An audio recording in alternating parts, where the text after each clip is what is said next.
And he looked at me like with this face, like, and I said, I'm taking Jack to the Nike outlet. I'll be back and then we'll talk. And that was the last thing I said to him. My last message with Tabitha was, Tabitha, are you there? And when she saw me, she stood up. And I knew I couldn't walk. I lost my ability to stand up and I fell to the ground. It's hard to live without your child.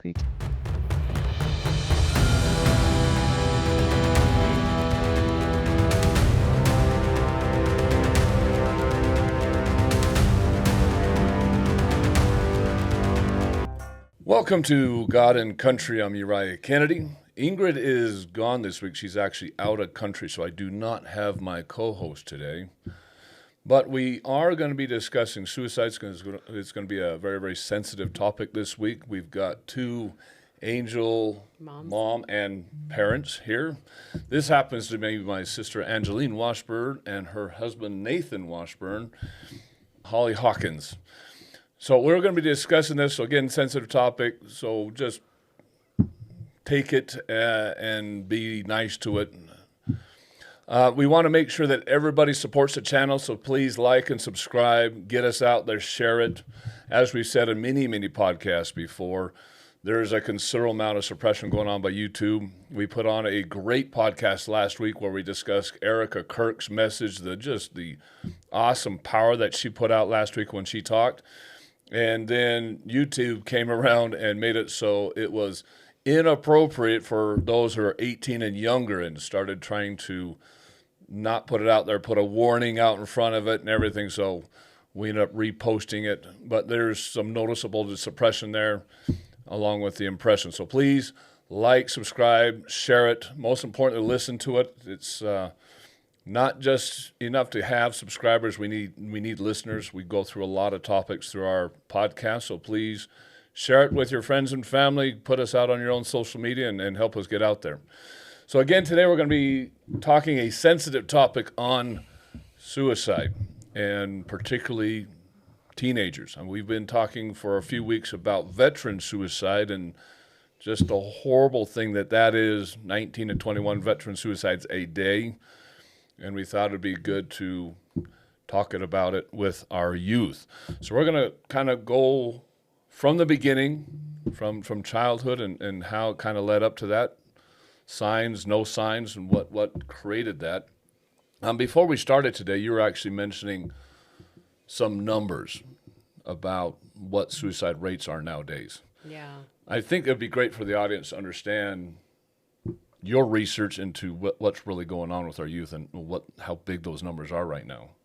Yeah, I've been studying up a lot on suicide, and I found that many years ago, before 2020, it was fifth leading cause of death.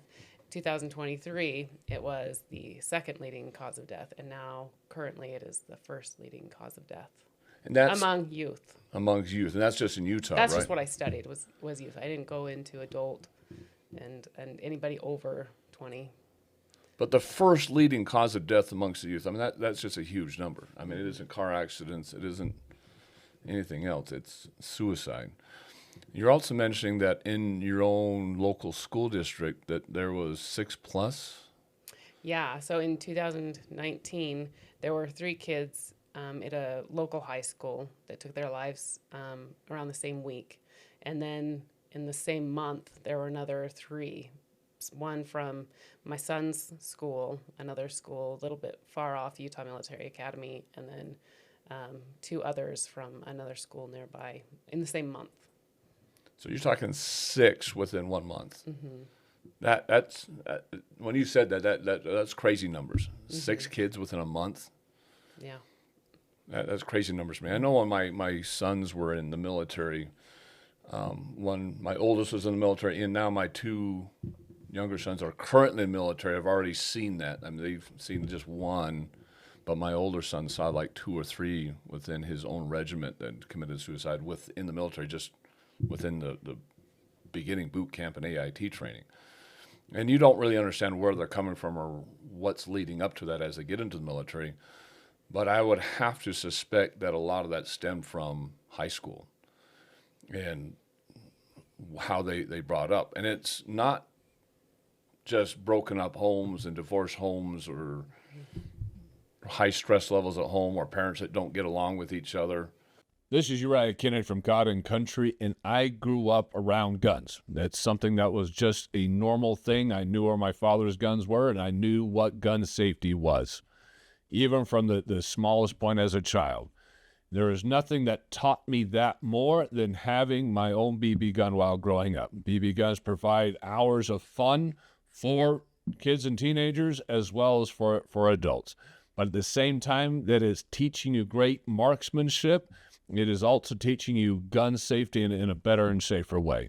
There is nothing better as a father than to be able to go with my children and teach them the skills of gun safety, gun accuracy, and be able to do it in a fun and inexpensive manner. I've always had a Crossman growing up. Crossmans provide excellent accuracy and a lot of power for a BB gun. There's a lot of different styles to choose from different types of air rifles and pistols, even to fully automatic BB guns and other types of air guns. You need to go to the link in our description or click on the QR code that's coming up on your screen to be able to go to Crossman and make those BB gun purchases, those air rifle purchases. Again, it's going to supply you hours of fun and enjoyment with you and your kids as well as you as an adult. And BBs are a lot less expensive than actual ammunition. So go to Crossman by using the link in our description or the QR code that's popping up on the screen and enjoy the accuracy, the quality of construction, and the hours of family fun that you will have with these air rifles and BB guns.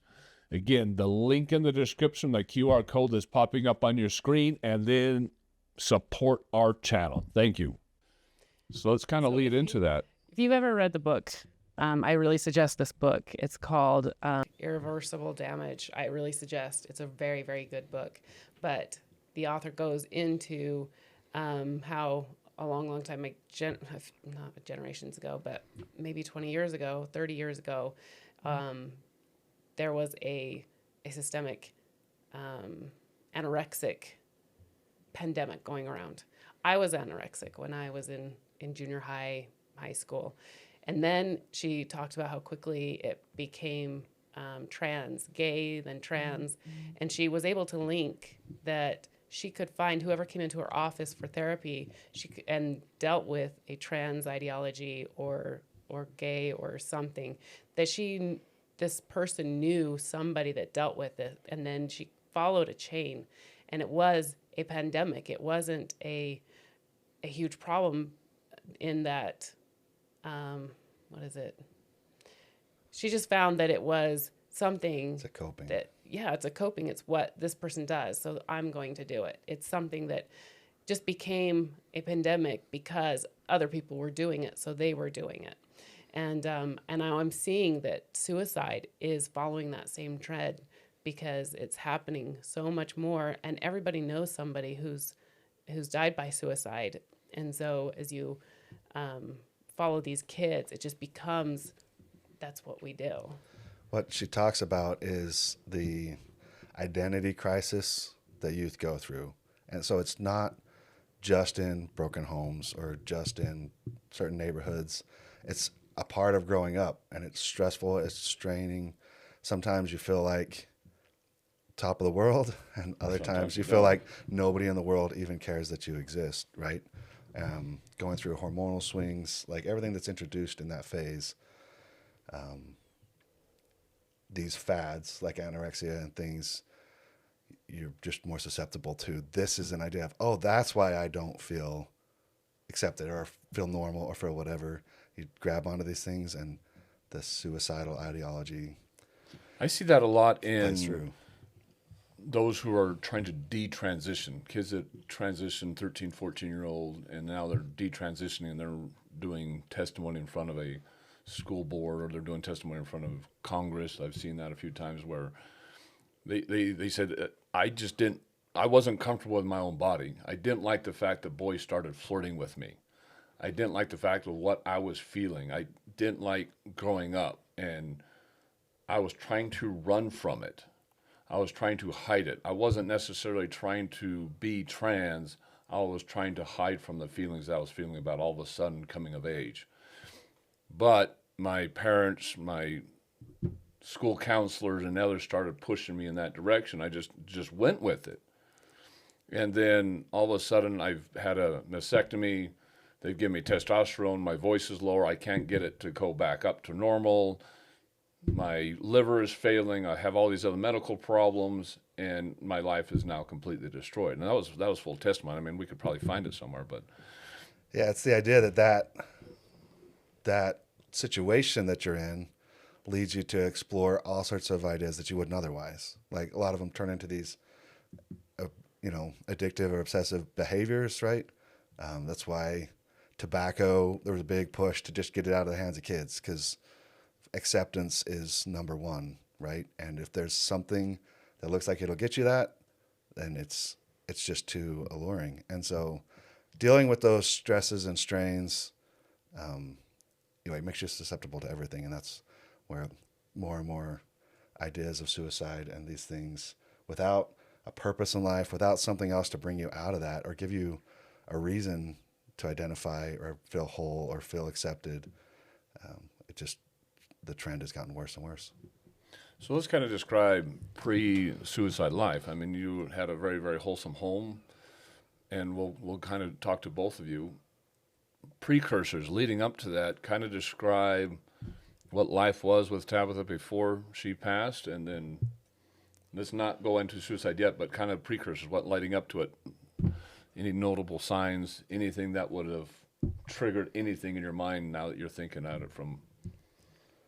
Yeah, so I start by saying that she was 11 when she did take her life. So everything that we have to say is all before 11 years old. Yeah, it was just crazy right? that it was that young. Right, and I so mean, you're a kid. Behaviors and things that you see in kids, they range wildly, right? From kid to kid, we see all sorts of different behaviors. We had 6 kids, and so to try to even think that there's how a kid should act is hard, right? Like And they all to try to come with identify something. different personalities. But Tabitha was a very vivacious, happy kid. Like I never would have thought that this would be her end. She loved her siblings. She loved to read to them, to do little tea parties, to have plays with them, and using the iPhone, create little videos with them. While you're talking, I'm going to actually pull up some images so people can actually picture Tabitha while you're talking there. Thank you. Yeah, she absolutely loved life. And it almost felt like she was just trying to charge through it. She wanted to do all kinds of things. She wanted to do gymnastics. She wanted to do horse riding. She wanted to, she would sew things. Like one of my other children, one of their dolls had a hole in its clothing, whatever. So she sewed it up for them. And I didn't know she knew how to sew. She had never done sewing lessons, but she just figured it out. And she loved to bake. She created her own cupcake book of cupcakes she wanted to make and how she was going to create them. She loved Cupcake Wars. And so she really created that after watching Cupcake Wars. And so she had everything she wanted to make and the design and everything thought through. And she loved to read, and she just loved everything. And she was just a happy, happy kid. There were no signs. She did, as every kid has their hormonal moments, and she would get very upset. And I taught her to go and go in her room. If she needed to punch her pillow. If she just needed a moment without anybody else, just let me know, and I'd keep everybody away from her and just go take a minute, calm down, breathe, do what you need to do, and then just come back when you're ready. And she did that quite often. She's like, Mom, I need a minute. And she was very good about going off in her room and just spending a minute to herself. Now, she was the oldest child, too, which I'm the oldest, so it brings quite a number more responsibilities than the other children. Do you think she felt any stressors from being the oldest child and trying to take care of her younger siblings? I'm sure she did, to a point. At the time, we had moved in with my in-laws while we were building our house. And with that, I also knew that junior high was a rough start Experience. to. Yes, it's a rough experience. And so we played with the idea of her doing homeschooling. And so we did online school for her. And at the same time, she was home. And so there were a few times I wanted her to be able to watch the kids so that I could take one kid to their school. And so she did end up babysitting quite a bit, and while she was trying to do school, and then while we had things in the evenings, I had meetings, and so she would watch the kids, and she was my only babysitter. She loved it. I have a video of her putting Chase, he was 9 months old, putting him to sleep and rocking him while she's on camera pretending to be take down this bad guy. And so she loved it. I'm sure it was a lot. Well, let's go a little bit into yours. So precursors kind of leading up into it. Describe Joey. Yeah. Mine's a little bit different. Joey's actually my nephew. And his father went to prison when he was 2 years old. And he was with his mom. And his mom kind of kept him away from our family. His father's my husband's brother. And so we didn't see Joey for probably 3 or 4 years. And then I found her on social media, and I asked if I could meet them and bring Joey a gift, And he was 6 years old at the time. And so we met her, and the family met them. I think it was at Taco Bell or something like that. And we gave Joey a gift. And from then on, I kept in touch with her, and I started trying to help her get him to school, get a job, helped her with a resume, but things weren't happening. And when I went to visit Joey, I think he was 7 at the time. So for about a year, I was trying to help them, and he just put his arms around my leg and just wanted to come home with me and be with because I had other kids too. And he started spending the weekends for a while. And then I let his mother know that we were going to get guardianship of him. And then we had Joey from, I think, 8 years old on. And so I could talk into all of the system and all of that, but he was a fun, loving, would do anything for anybody type kid. He was always the first one to help. He didn't have a temper. He didn't have any signs of suicide. He was always very helpful and loving and kind. He struggled in school because he was never treated fairly in school. He was just put to the side with school teachers for many years. He never really went to kindergarten, first grade, or second grade because he wasn't taken to school. And so there was a lot of learning challenges with him, but we had some great people in the schools that stepped up and helped him through elementary and through middle school. And if I think of anything that led to suicide, he got in trouble because there were some things on his phone, and I took his phone away. Social media is a huge part of, 90% of the reason that I think that he took his life. Do you think he was getting pressure from other kids online, or what do you think? Because I hear that a lot about social media, that there's a lot more pressures on social media, and kids are, because they have that kind of screen there where they're not really looking at anybody in the face. They're a little bit meaner. Yeah. And a little more influencing. They'll tell you to do things you probably shouldn't be doing because there's just no repercussions online. Correct. And he was looking for that. He was outgoing and had friends and would talk to anybody, but he was looking for that love, And he had love at home, but he's just always looking for validation, of being part of a group. And I feel like online he was going down a deep and I found this out after he passed away, so we can talk about that after. But I took his phone away and things like that. And I had my older daughter, go in his room and take like his Xbox and things, because I'm like, you're not going to have these things, just kind of like a grounding type thing. I don't know if it's right or wrong, but she did see a paper that was a suicide note from July, and he passed away in September. And we found it in September. And he did write, and he doesn't like to write. So it was very clear that he had been thinking about it and how he was going to do it. And it was very clear that he got those ideas from online, which the investigator told me also to validate that, of how he took his life. And that was the first time we even knew he was suicidal, was a week before he took his life, honestly.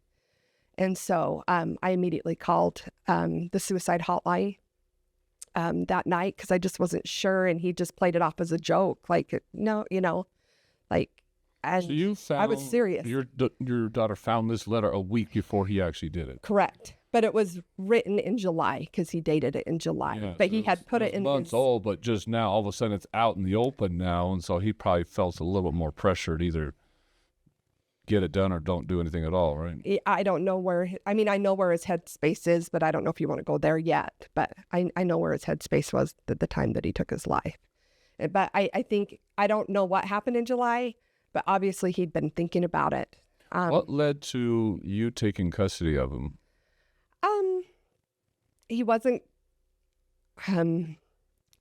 his mom did the best she could. So I don't want to say anything negative about his mom, because she was dealt a really bad hand in life. But him not going to school, and I'd go there and talk to the teachers and try to get the best thing that, the best education for him. And I went to go pick him up, and his mother, and he was in his pajamas, and it's just kind of the straw, the last straw, that it's like, you know what, this isn't working. I tried for a year to make it work for them and get his education and be where he's at, but it wasn't happening. So then when we first got him, we didn't have custody or anything, so I had to go through Medicaid and go through all of that and therapy. I wanted to make sure that he wasn't sexually abused and all of that. And I did that for a year, and that's a whole other discussion, because I learned a lot about state assistance, which I've never been on or any, you know what I mean? But I realize it's there for people, but that's a whole other subject. Yeah, I've gone down But I went that through road all before. that with him. Yeah. So with Tabitha, there wasn't really a lot of precursors. With yours, there were, but you didn't really know about them until literally just a week before. Correct. So if they hadn't found that letter in the way he talked, the way he acted, the way he played, do you see anything there that would have made you think that he was going down that road? No.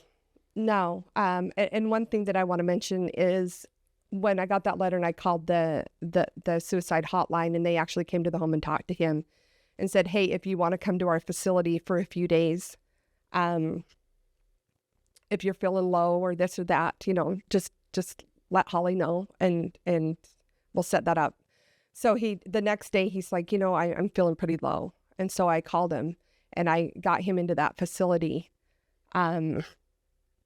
And then I got word a day later that his mom was in ICU and was going to pass away, his birth mom. And so it was just a cluster of a bunch of things. Wrong timing for all of it. And so then I took him out early out of that suicide home, or whatever you call it. Sorry, I don't know the name of it. But and then I took him and his sister that was adopted earlier. We don't need to go into that either, but he has a full-blooded sister that's older than him. But I took both of them to see his mother, and she's still alive today, which is, she's suffering from, she's on oxygen and having a really hard time. But at the time, they told us she had 3 days to live. And so it was just really hard on him.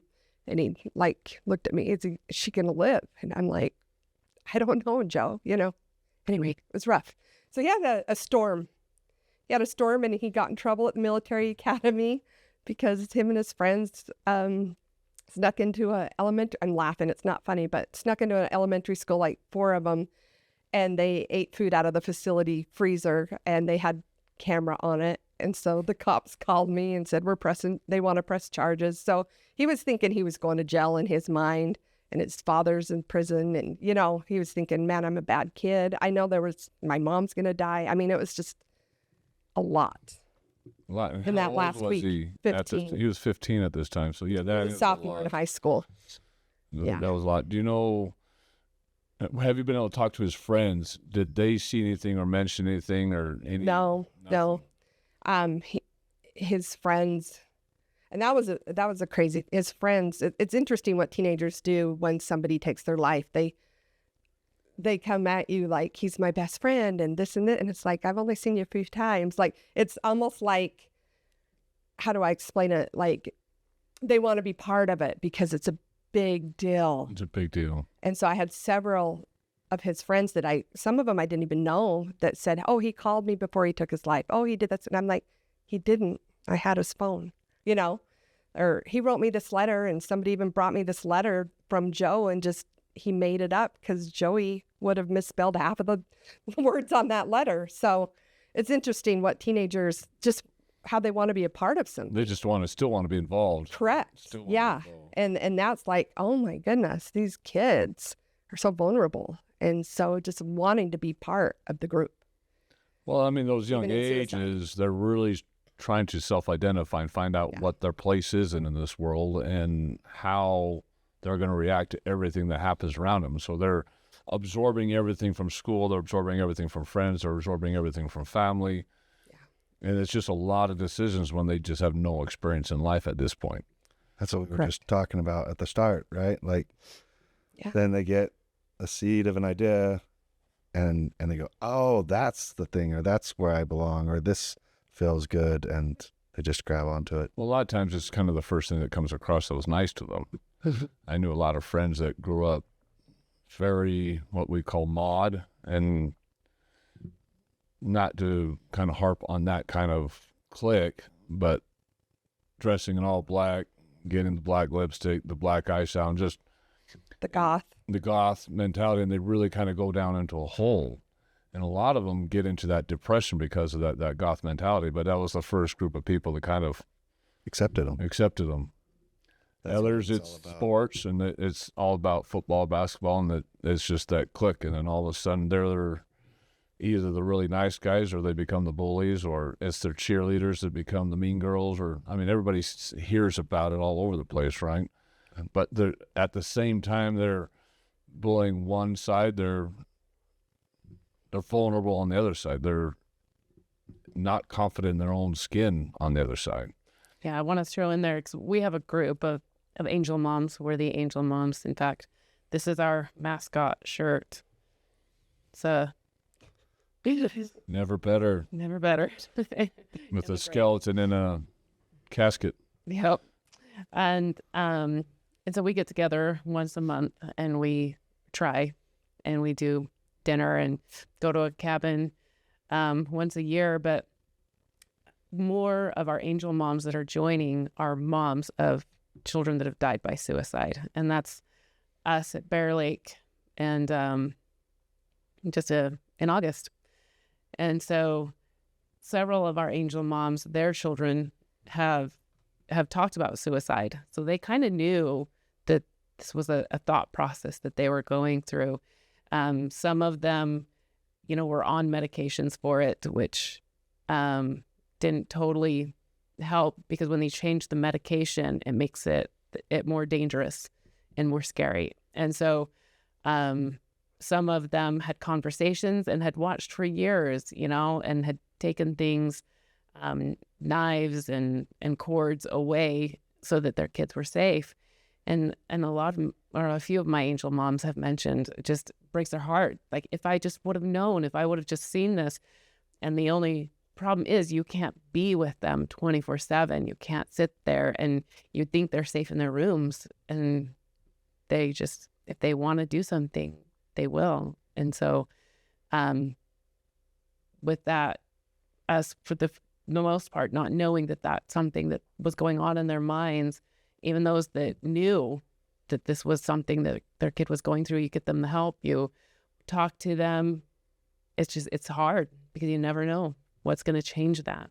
Well, what I'm seeing with a lot of them is there's just no precursors. There's no in-your-face signs that they're thinking about this. It's just not out in the open. You're looking at it, 2020 hindsight, quarterback's chair right next day, and you're like, what did I miss?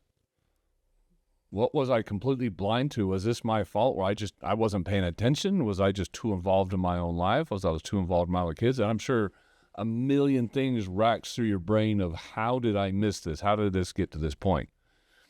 But then a few years go by and you look back and you say, I can't think of anything I really missed. I went through all that guilt, that survivor's type of a guilt, and the reality comes down to it that they're really, really good at hiding that thing and going out there with that happy face. That's what I'm thinking. Or situations where you do know, and so you take proactive steps, conversations, lots of love, lots of reassurances, and I mean it's just not something that can be turned off. Like so knowing or not knowing, there's no magic. Now, before we started this podcast, you were actually telling me about that too, and I'd actually like to go into that. So you were kind of mentioning that, I mean, a lot of times when people are feeling that depression, there's things you can do. You can work out, you can get involved in something else, you can get distracted, but sometimes there's a legitimate chemical imbalance there where you go into a hole and it's hard to recognize and hard to get out of. Yeah, I feel like, I've tried to understand when people talk about being in that place by relating to my own bad days, deep, dark thoughts, like problems, stress, anxiety. By no means am I going to pretend that I haven't gone through a lot of that through my youth and grown years, but I had then and later in life had it was a 4-month period of legitimate, I would say finally that was clinical depression. It was, I go to the gym a lot. And so I would go to try to work out. I'd get up, I'd run. I was eating, drinking, like fluids, like changing diet, everything I could. Really strong in church. So I would study, I would pray, I would taking vitamins. Like I was trying anything that I could to just get some reprieve. But I mean, no joke, 4 months solid. Didn't matter if it was game night or in the middle of work stress, waking up in the morning, taking a shower, like it was always there. It was a dark cloud. It was ugly. I did talk openly about it. I talked about how crazy it was when I thought through the problems in life, that there were many problems we were going through, each one individually. There's a plan and this is how we're going to work through it. And this is like, I didn't have anything unresolvable in the stresses. So it just blew my mind that I couldn't feel good. Like we were at Thanksgiving with family, having the best time. I mean, food and games, playing some of my favorite games ever. Like I look forward to it every year. And in the middle of it, I'm trying to just smile so I don't bring the whole group down, because inside I felt like just falling apart. And I've heard people describe it. And again, I try to compare it to my bad days, but this was different. This wasn't a bad mood. This wasn't a bad feeling. This wasn't anxiety. This was clinical. And it anyway, thank goodness it was only 4 months. Do you think that was a chemical imbalance that somehow? I try to think through all the things. I was making life changes in health and diet and all these things, and like, could it have been one of those? But 4 months, like solid. And Well, you're lucky it was only 4 months, because I see people that describe what you're describing, and it's years. Yes, years going through that. I can't fathom. I can't imagine. Like I had thoughts of like, what's the point in going on there, but they weren't suicidal. The thing, I was so apathetic. I didn't want to die. I didn't want to live. I didn't want to go to work. I didn't want to eat. I didn't want to not eat. I didn't want to sit there. I didn't want to get up. Like, so there was no like, I need to end this in my situation at that point. But if that would have come into my mind during feeling like that, I don't know how you stop that. Like it's rough. And so I think for some people that's just puberty, right? For who knows how long. And if you do that as a teenager and you were going through what I was just now experiencing, like these aren't things where you just give a hug or a smile. Don't get me wrong. All those are good things, right? All those are appropriate to do to try to help somebody. But if you think that you're solving something, right, it's just not that easy. I see a lot of people that don't understand that and are unsympathetic to that, because sometimes it's peer pressure, sometimes it's pure problems, familial problems, but sometimes it's straight up chemicals, and you're going through a huge problem.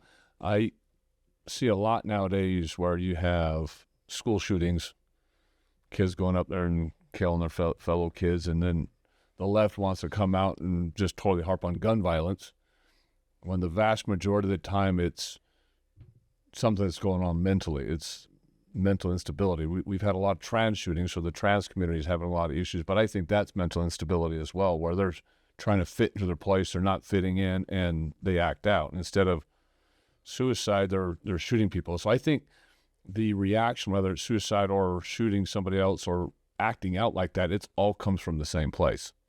It comes from that same place. They just have different ways of reacting to that. Then I also see that there's a huge problem with the over-prescribing of drugs nowadays. There's a lot of Prozac. There's a lot of these other drug medications where doctors just want to subscribe something and be done with that particular patient. Parents think they're doing the right thing because that's what the doctor said. These medication was designed for this, and they're trusting the drug companies when they shouldn't be trusting. The problem is that it only lasts for a little bit, and then they have to up it, and then up it again. And I have learned that you have to kind of get to the root of the problem. And, for the youth, it's figuring out their lives.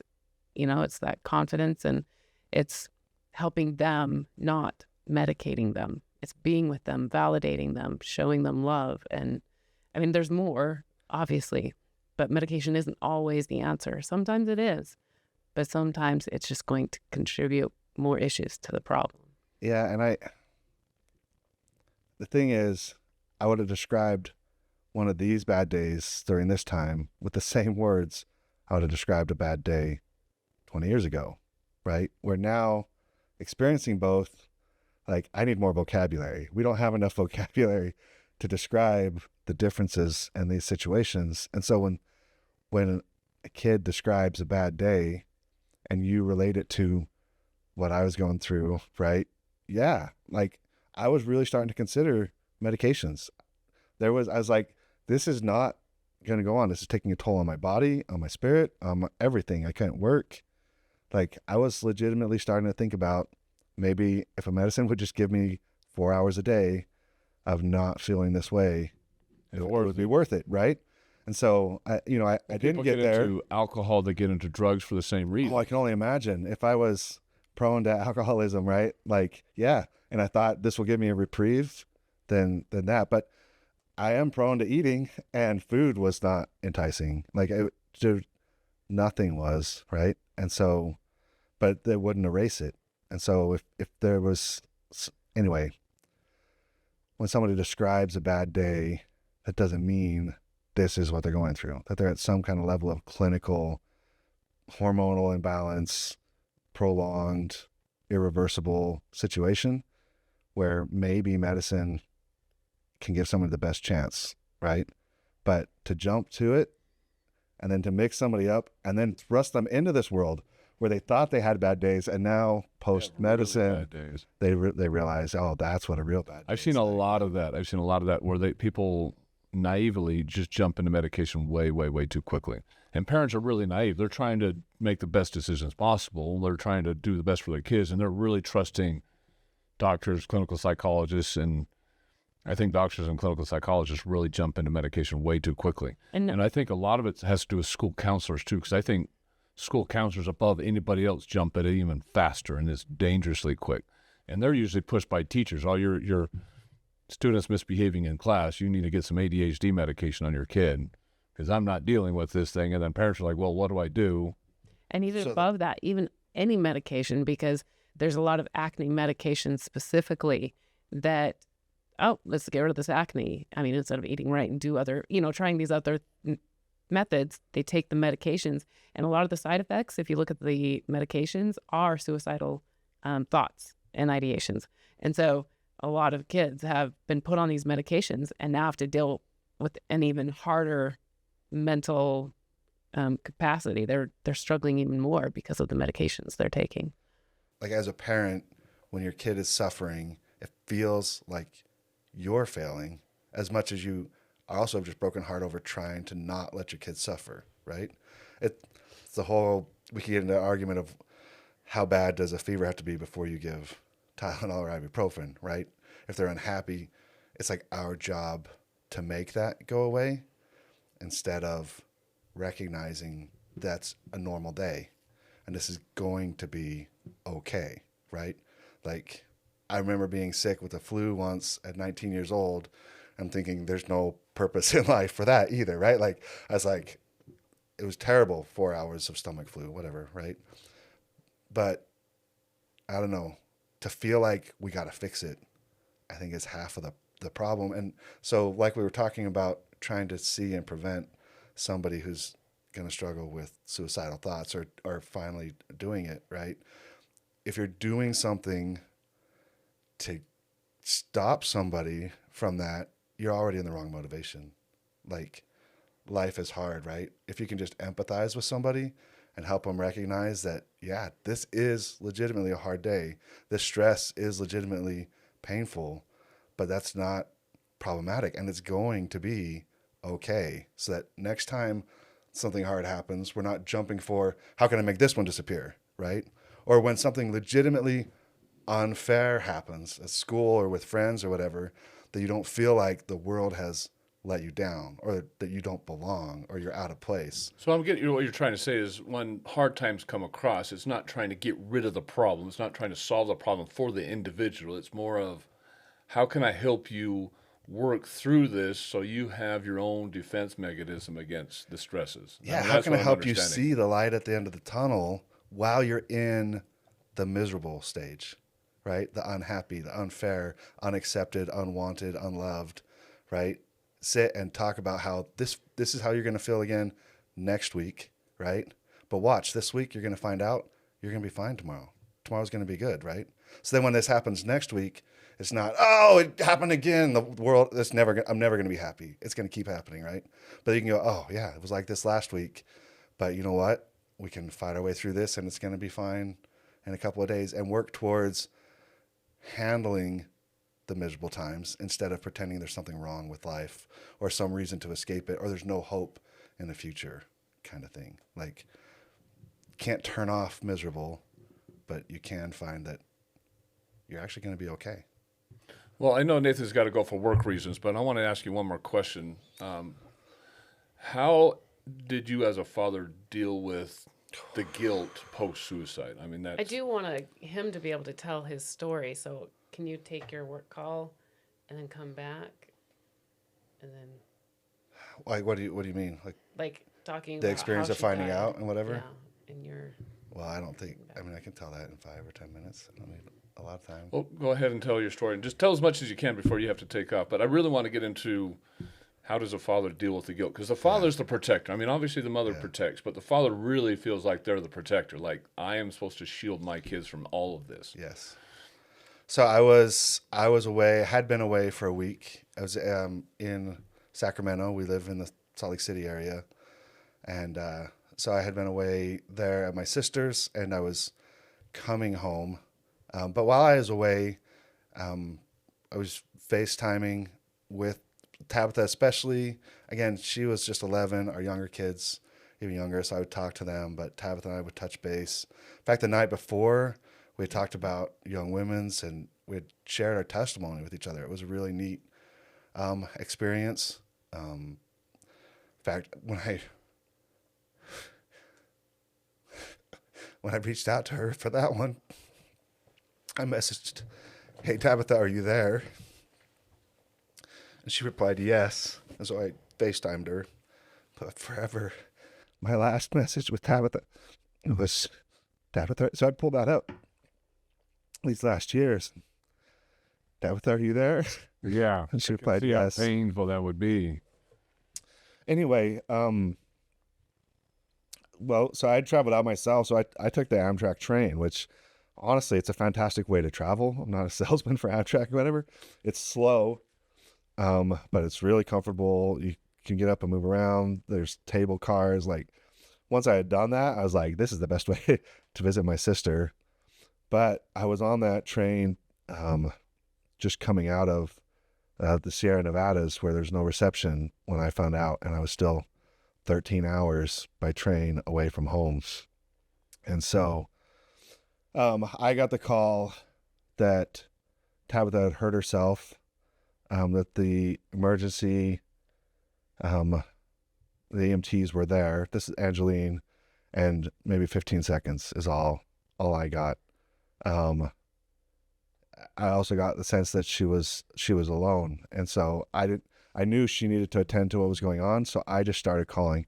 I called her mom, and I stitched a card around the family, trying to start a calling tree, get people over there, because whatever was going on, she was gonna need a lot of help. In the middle of that, realized we were coming up on Reno in Nevada. There's an airport there, and so I chased getting a flight booked, and then was going to get off the train in Reno. I had abandoned my stuff, whatever I couldn't carry, right, and go catch the train. So I don't know, it was probably 15 minutes before I wasn't on the phone with somebody or doing something, and I broke down.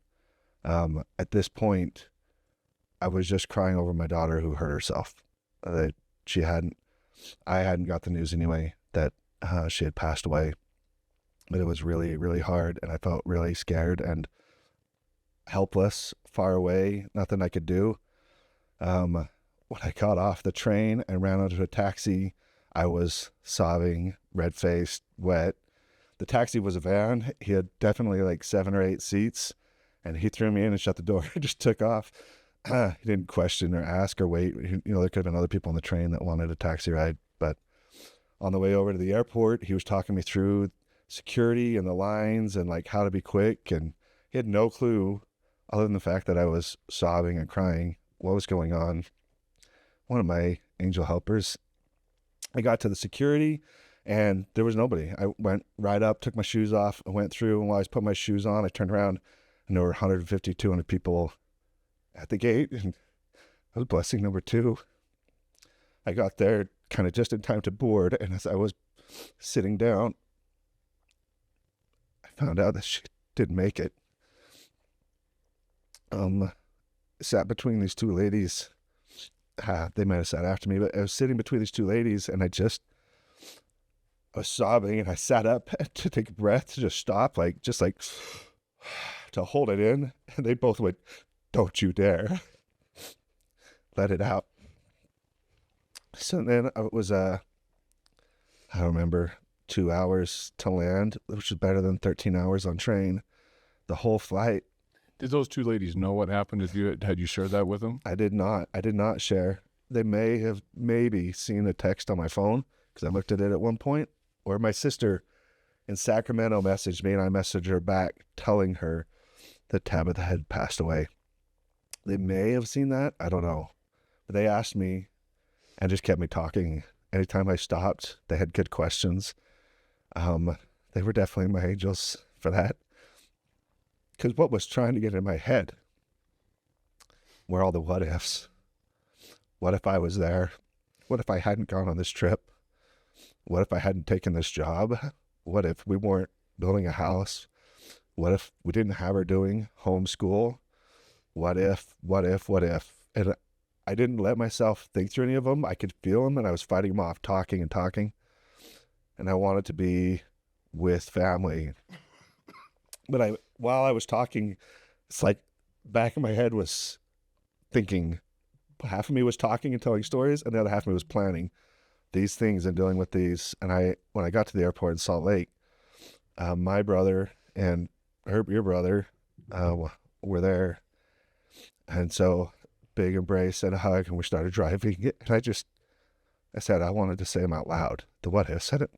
I didn't want them to be in my head, tearing me down and destroying me. And so I did.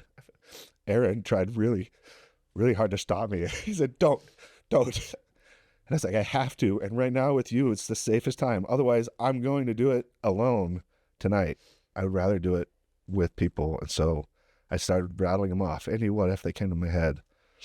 And after a couple minutes of some dark, scary what ifs, I said, what if I didn't have that call with her last night? What if we didn't play baseball? What if we didn't do all the, I started listing off all the good, awesome times and good experiences that we had. And so for me, all the questions of failing as a father, I decided to just accept them. Like, maybe I could have prevented it, but that list goes longer on the side of all the good and amazing and fantastic times that we had. At 11 years old, it's hard to say where her head was at, but whatever got her there, I know she didn't really understand the consequences of her decision.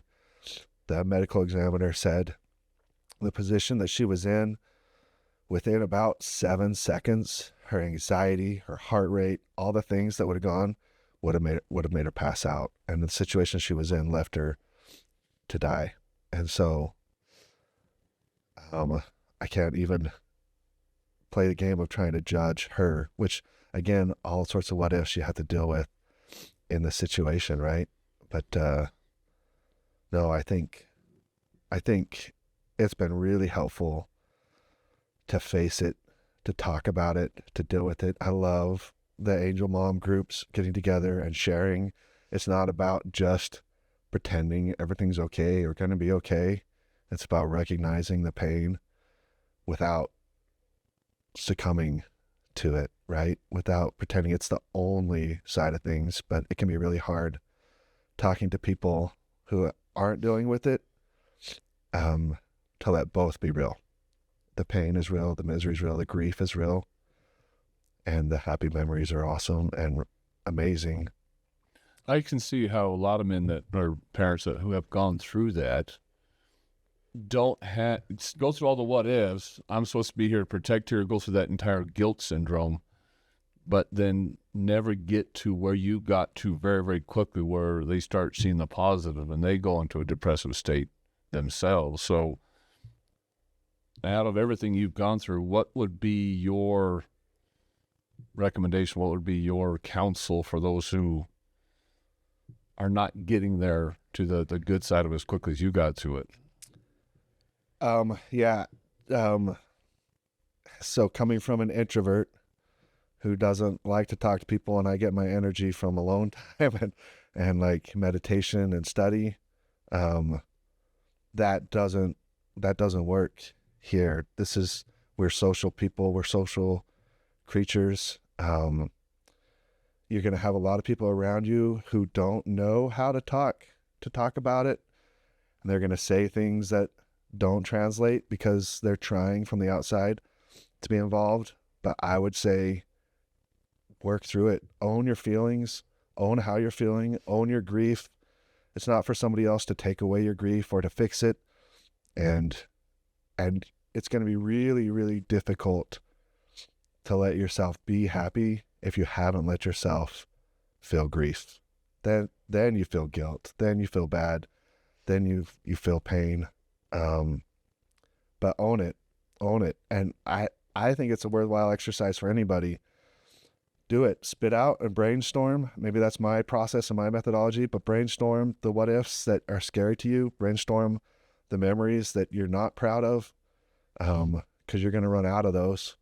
And then you can feel a lot freer to go through the others, because life is a blessing. Life is a gift.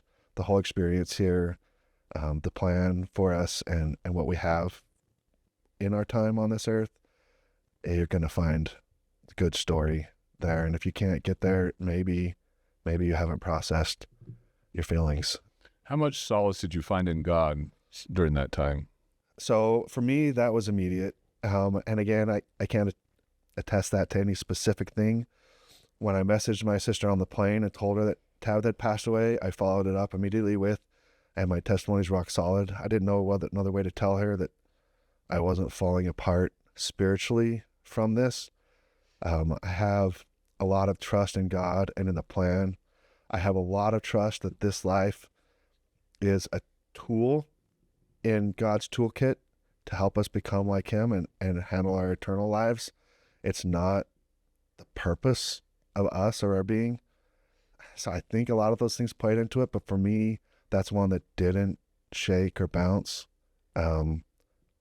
I drew closer to God through this experience. I don't second guess or judge anybody. If you feel hatred towards God, I'd say own that too. Don't decide and land on it. Don't pretend you know the answers to everything, right? But if that's what you're feeling, you can say that out loud and you can talk to people about that and you can work through that. But because I think that, again, ultimately you can find Well, everybody deals with peace. pain differently, and sometimes you don't even know how to deal with the very pain you're dealing. So you have to lash out at something. And a lot of times it is lashing out at God. Sure. But no matter how much you lash out at him, there's always that little bit behind your mind where you're still feeling his love. You still know he's there. That's why you're lashing out at him, is because you know he's there. And so there's still a little semblance of peace there, even though you're upset at the situation, you're angry at the situation. I mean, which is understandable. Kind of one of the last questions I have for you to let you go is, during the suicide, post-suicide, years post-suicide, did you come up to anybody that inadvertently tried shaming you as a father because of what your daughter did? I don't think I ever faced judgment, not from anybody. I can't say that's entirely true. Actually, I might have been a little bit impervious to it.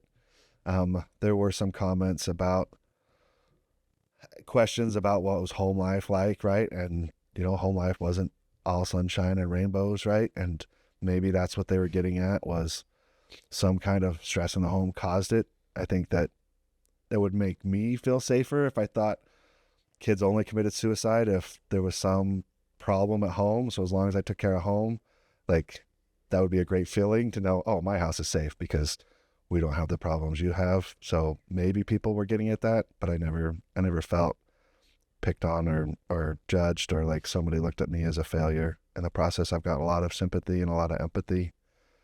Yeah, which is good, because I've seen a lot of people that do go through that do get a lot of judgment, and that's not really helping the situation. That's why I was trying to kind of point out to the audience that when you see somebody going through this, it is not your place to judge. You have no idea what they've gone through, what the home life was. I mean, there could be some signs, like fathers in prison, mothers going through some medical issues where there's some high stressors and there's some obvious things, but a lot of times there's not.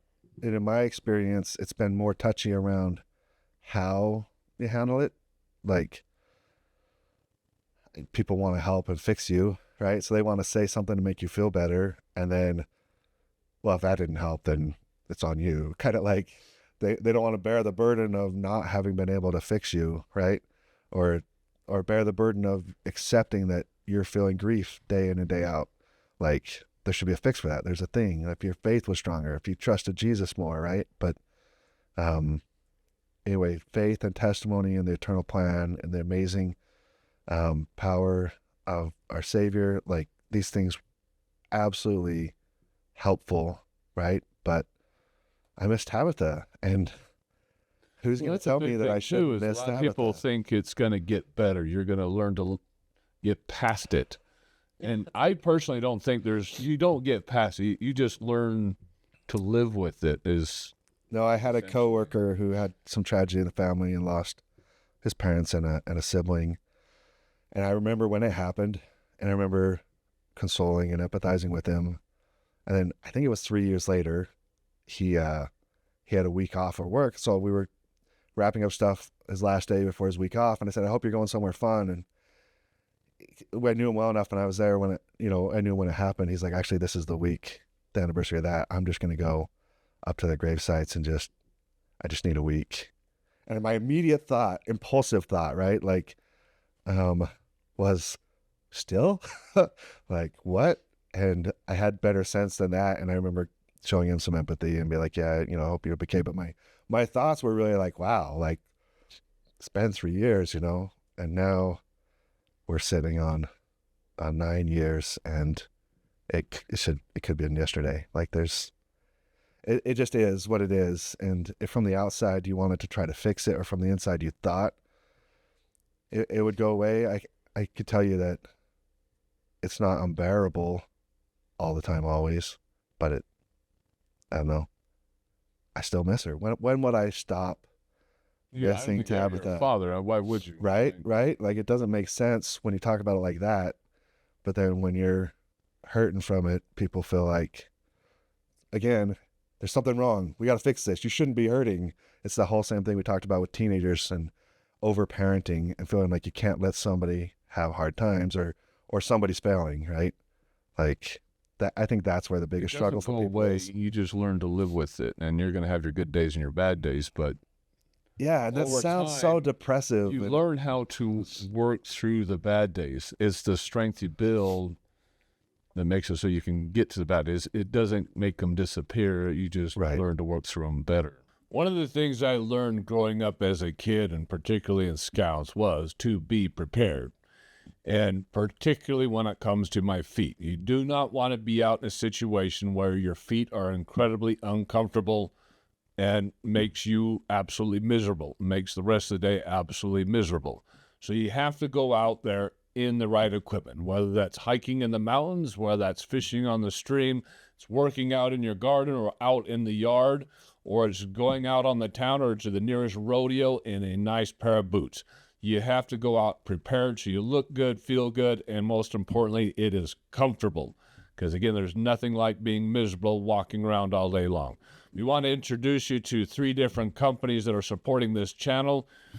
We have Durango Boots, which provides the best Western wear and boots that money can buy. So you'll have the look, the feel that you want. There's also Rocky Boots for that great mountain wear, that hiking wear, and just getting out into nature and being prepared for what you're confronting. And then there's Mucky Boots, or Muck Boots, which will provide the perfect waterproofing that you need for fishing, hunting, and again, getting out in the yard and working in the mud. These are great companies that supply a great pair of boots for you for any need, for any occasion. So again, go to the link in our description or click on the QR code that's coming up on your screen for any of these great sites, whether it's Western wear, whether it's the outdoor wear and getting up into the hills and the mountains, or whether it's muck wear that you need to be able to work around the garden or go fishing or hunting and not walk around it with wet feet. These are great products at great prices that will keep you perfectly comfortable all day at the same time that you're looking good. So trust these products, whether it's Durango, whether it's Muck Boots, or whether it's Rocky Mountain Boots or Rocky Boots, and go to those sites using the link in our description or QR code that's popping up on your screen. Again, the link in the description or QR code that's popping up on your screen, and support our channel. So a few months before Tabitha died, we went to the movies. We went, I think it was Zootopia, and Nathan was walking the kids in, and I took the tail end with the slower kids, and so they were already in the building. There's an older woman, had to have been a high 80s, and she looked at me and she said, "Are those all your kids?" I was like, "Yep, 6 kids." She said, "I had 6 once too. My youngest died when she was really little." And I thought, oh gosh, I'm so sorry. Wow. But it didn't hit me until after Tabitha died. And somebody made a comment, somebody that I was close to, not even, maybe it was a year and a half after Tabitha passed away. And she asked, "How are you doing?" And I said, "I'm struggling. I still miss Tabitha." And she's like, "Still?" And so the question that, you still miss your child? Yes, I still miss my child. And I often think of this old woman near death. And her first comment was, "I had 6 too. My youngest died." And I just thought, this is going to carry you the rest of your life. I'm going to remember Tabitha until the day I die, which I hope isn't high 80s. But it's something that... Probably going to be the 90s. No. No. But I told God he's got until I'm 60 to use me. And I'm done. It's hard to live without your child. You're kind of stuck between here and that eternal place they're at. And it's, you're just so split in half. It's hard to decide, where do I want to be? I shortly after Tabitha died, I had a dream that I was on death row, and I don't know what it was that I had done or that they thought I had done, but in the dream, the executioner was asking me, how do you want to die? Do you want the lethal injection? Do you want to be hung? In my head, I had thoughts, and I thought, well, I could go this way, but I could not speak. I didn't want to speak. I didn't want to open my mouth. I didn't want to say anything. And I just sat there quietly, and he's like, all right, I'll choose the lethal injection for you. And so he started to strap me down to the chair, and all of a sudden I felt so much excitement, like, I get to see Tabitha. And I remember looking to my husband, and I said, I get to see Tabitha. And then I saw his face just drop. And then my children were standing next to him, and their faces just dropped. And I thought, I can't do this. And I turned to the guy, I said, I didn't do it. I didn't do it. And he said, we know. We just needed to hear you say that. And in my dream, I remember driving home with my family, feeling at peace. Like, this is where I need to be. I need to raise my kids. But I still struggle with depression. I still struggle with wanting to be here. And all my angel moms, we all talk about it. That's the shirt. We do know we want to be here and take care of our children. But there's a great part of us that wants to be back with our children that have died. I want to be with her. I want to see her. I want to hold her. Because it's been 9 years since I've held her, since I've talked to her, since I've heard her voice. It's hard. How was your experience leading up to that, and kind of the same, on the same lines, post-suicide?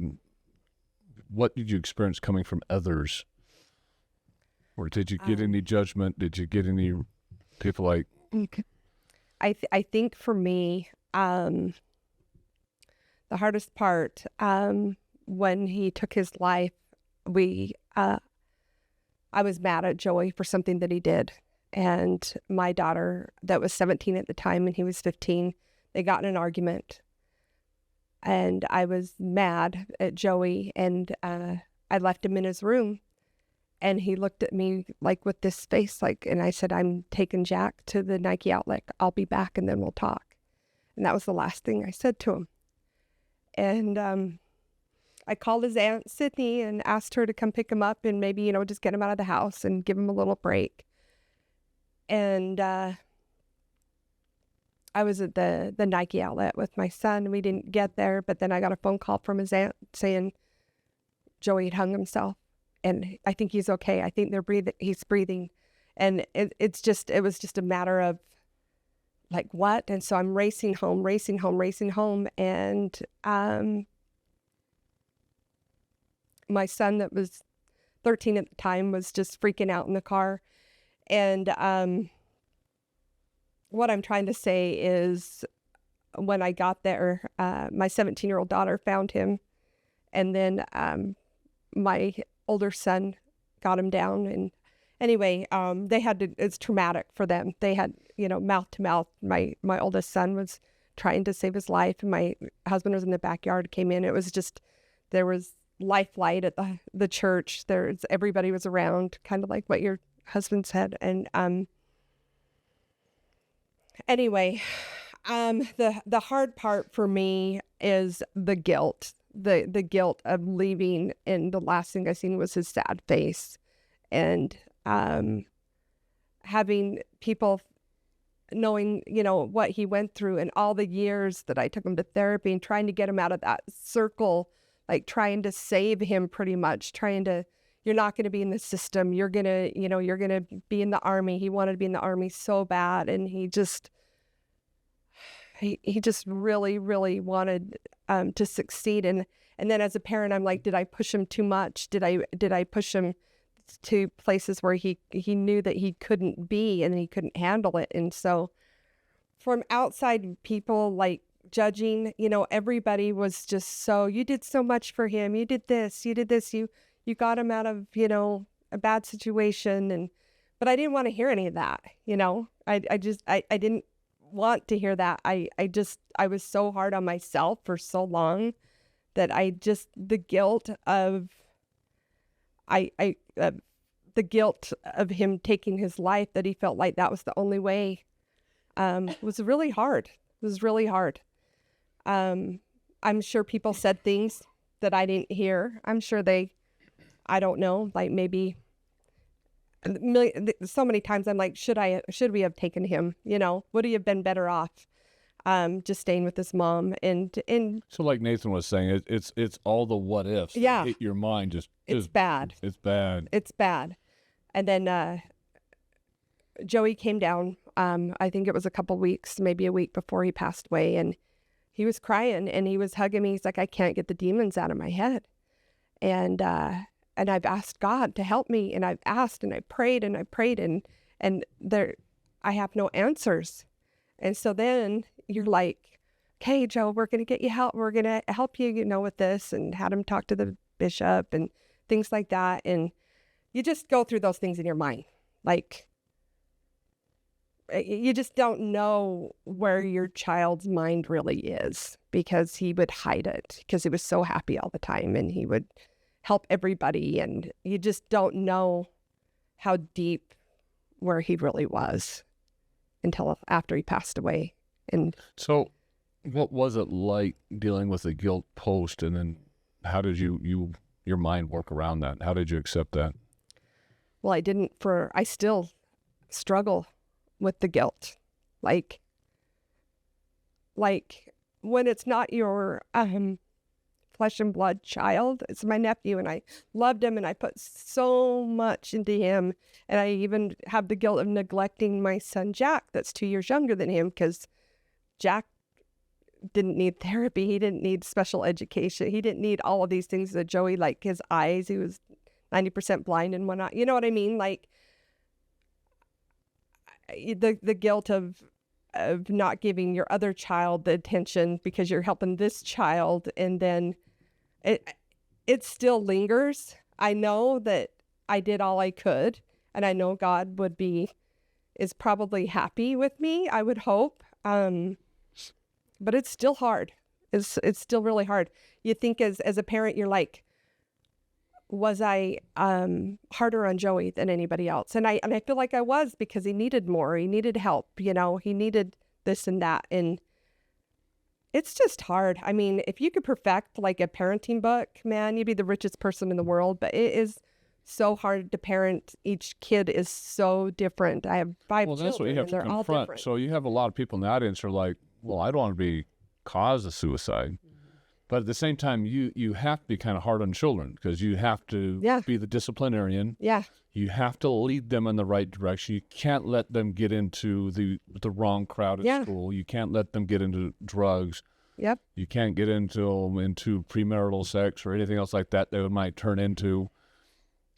I mean, there's a lot of bad habits. And then when kids act out, you kind of have to crush that down and say, no, Yeah. this is your place in life. Because if you don't do it now, the law will do it later. I mean, we look at all 100%. the gang violence out there, and kids just have no respect for authority at all. Yeah. And so as a parent, you're like, I'm going to make sure that you have respect for authority, you have good morals and values, you have discipline, you have good work ethic. I mean, all these good, wholesome principles that children should grow up learning and understanding. Yeah. And then you have a suicide parent, you're like, did I do any of that wrong? Yeah. I think the It's really greatest hard. thing that I heard shortly after I don't think I knew she had died yet, but our dad, he was one of the first with my mom. They were one of the first there while the paramedics were working on Tabitha. And I don't even remember what I was saying, but I remember just crying and not being able to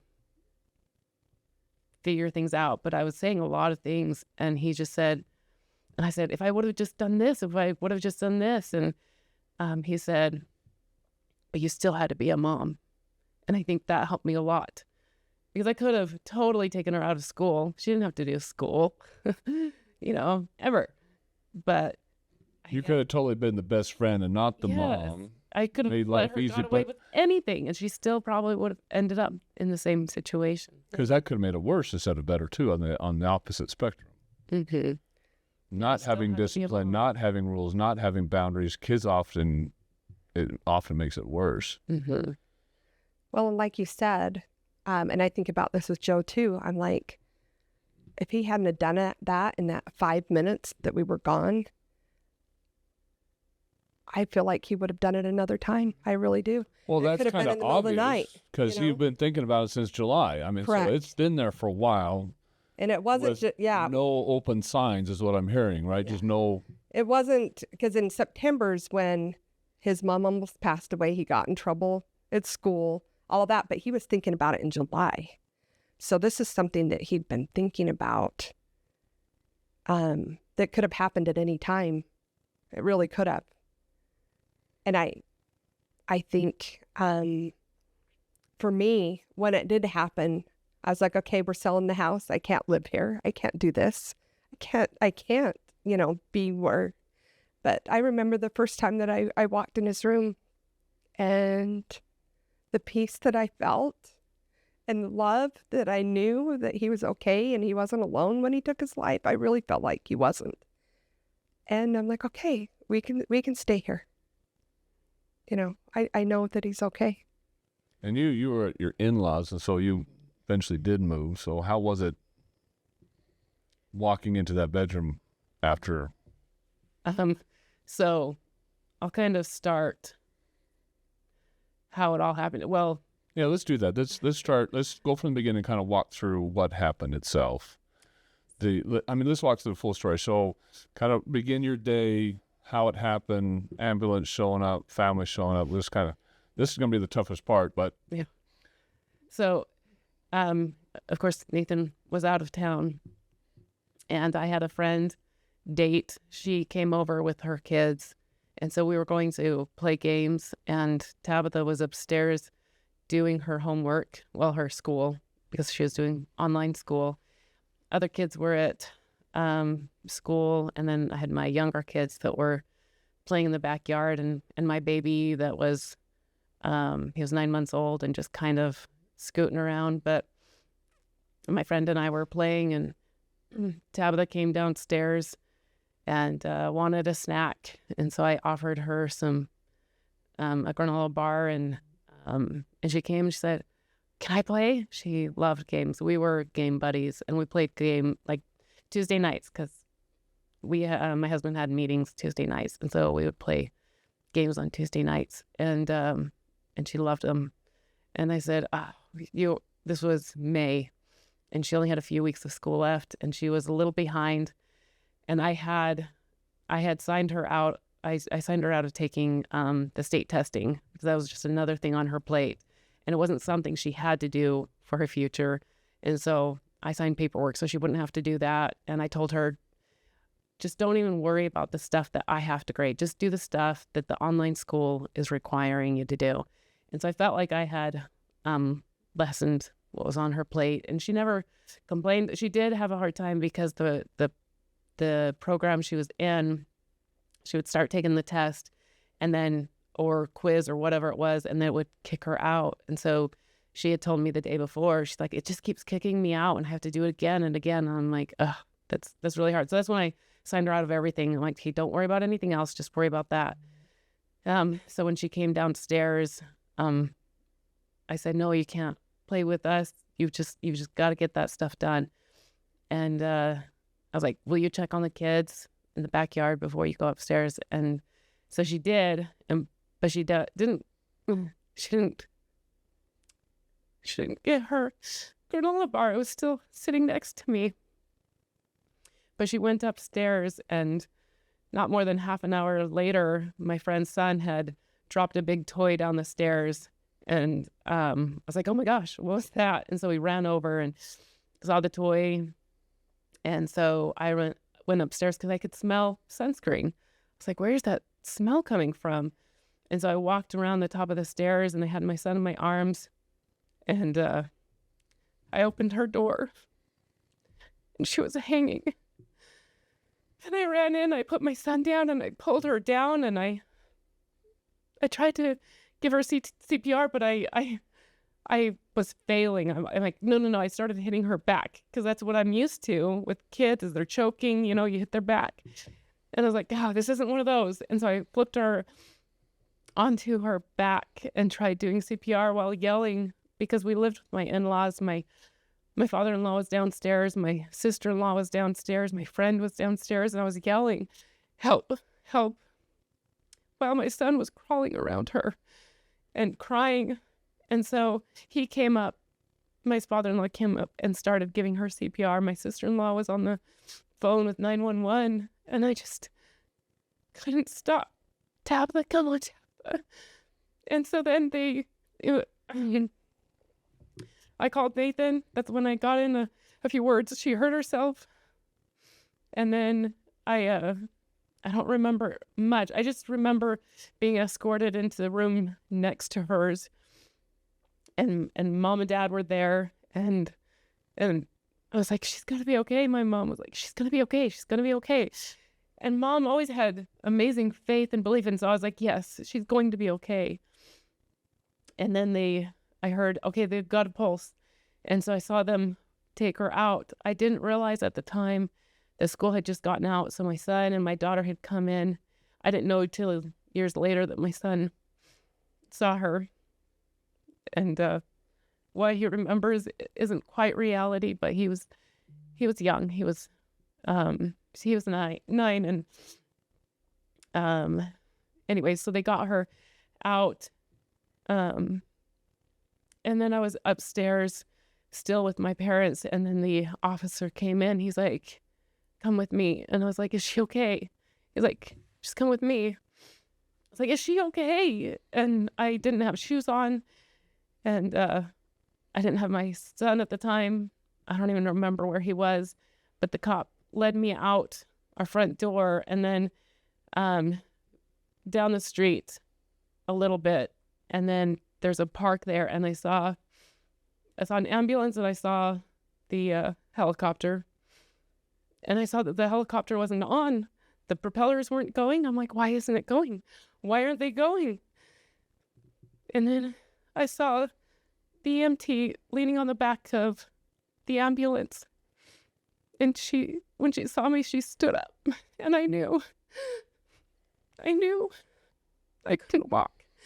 I lost my ability to stand up, and I fell to the ground.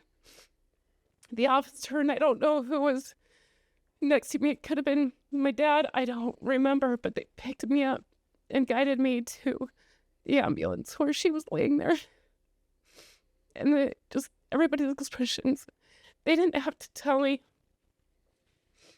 I just crawled on top of her, and I held her.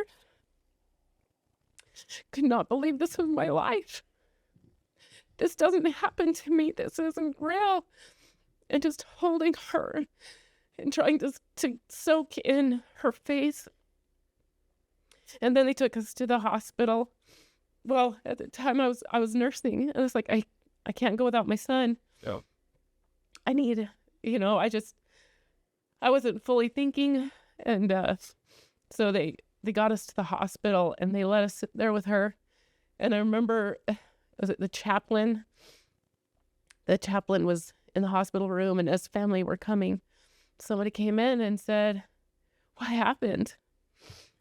And the chaplain said, well, when suicide. I was like, no, it was not suicide. She would not do this. Yes, I pulled her down, but I didn't believe it was suicide because there were no warnings, there were no thoughts. She was a happy kid, and this wasn't something that I could conceive. There's just no way it was suicide. And I remember you, Uriah, doing her GoFundMe, and I was so grateful because you didn't say suicide. And it took me actually years to admit it was suicide. I didn't believe it because that wasn't her. She would never have done that. She was a happy kid. She loved life. She loved doing things. She loved her siblings. She wouldn't have done that. And so, that while we were sitting there, they let us sit with her for a while. And then they're like, hey, you have to go. And the whole concept of leaving the hospital without my daughter, how do you do that? How do you do that? And so I remember standing outside the hospital. We didn't have a car seat. The officer was willing to take me back home, but I didn't have a car seat for him. We went in the ambulance without a car seat. And so we had to wait for my sister-in-law to come and bring his car seat. And I just remember staring nowhere. And a woman had walked up and she said, I don't know what happened, but I hope everything's okay. And I thought in my head, no. I couldn't speak. Nothing came out of my mouth. I don't know what she was thinking. I had no words. And I just, no, this didn't just happen. But when we got in the car, we just drove home in silence. Everybody just crying quietly. And then it was shortly after I got home that Nathan walked in the door. And then I don't actually remember a lot of what happened after that. I knew I wanted my kids close. People offered to bring my kids to the neighbors. I was like, no, I want them right here. And then they brought him upstairs, and Tabitha shared, because we were living with our in-laws, she shared the room with her sisters. And immediately, I don't remember everybody. The room was full. I think all of our family was there. I think bishopric members. And they asked, what can we do? I couldn't go in her room. I wanted her door removed. I wanted all the doors in all the bedrooms removed. The bathroom, sure. I couldn't have the bedroom door shut because when I opened it, and I still have trauma, when my kids are in their room, like when I open the door, I'm expecting somebody to be dead. And so I asked them, please take all the doors down. And she hung herself on her bunk bed. She was tall enough she could have stood up. And so I also asked them to take the bed apart. I didn't want bunk beds. I don't like bunk beds.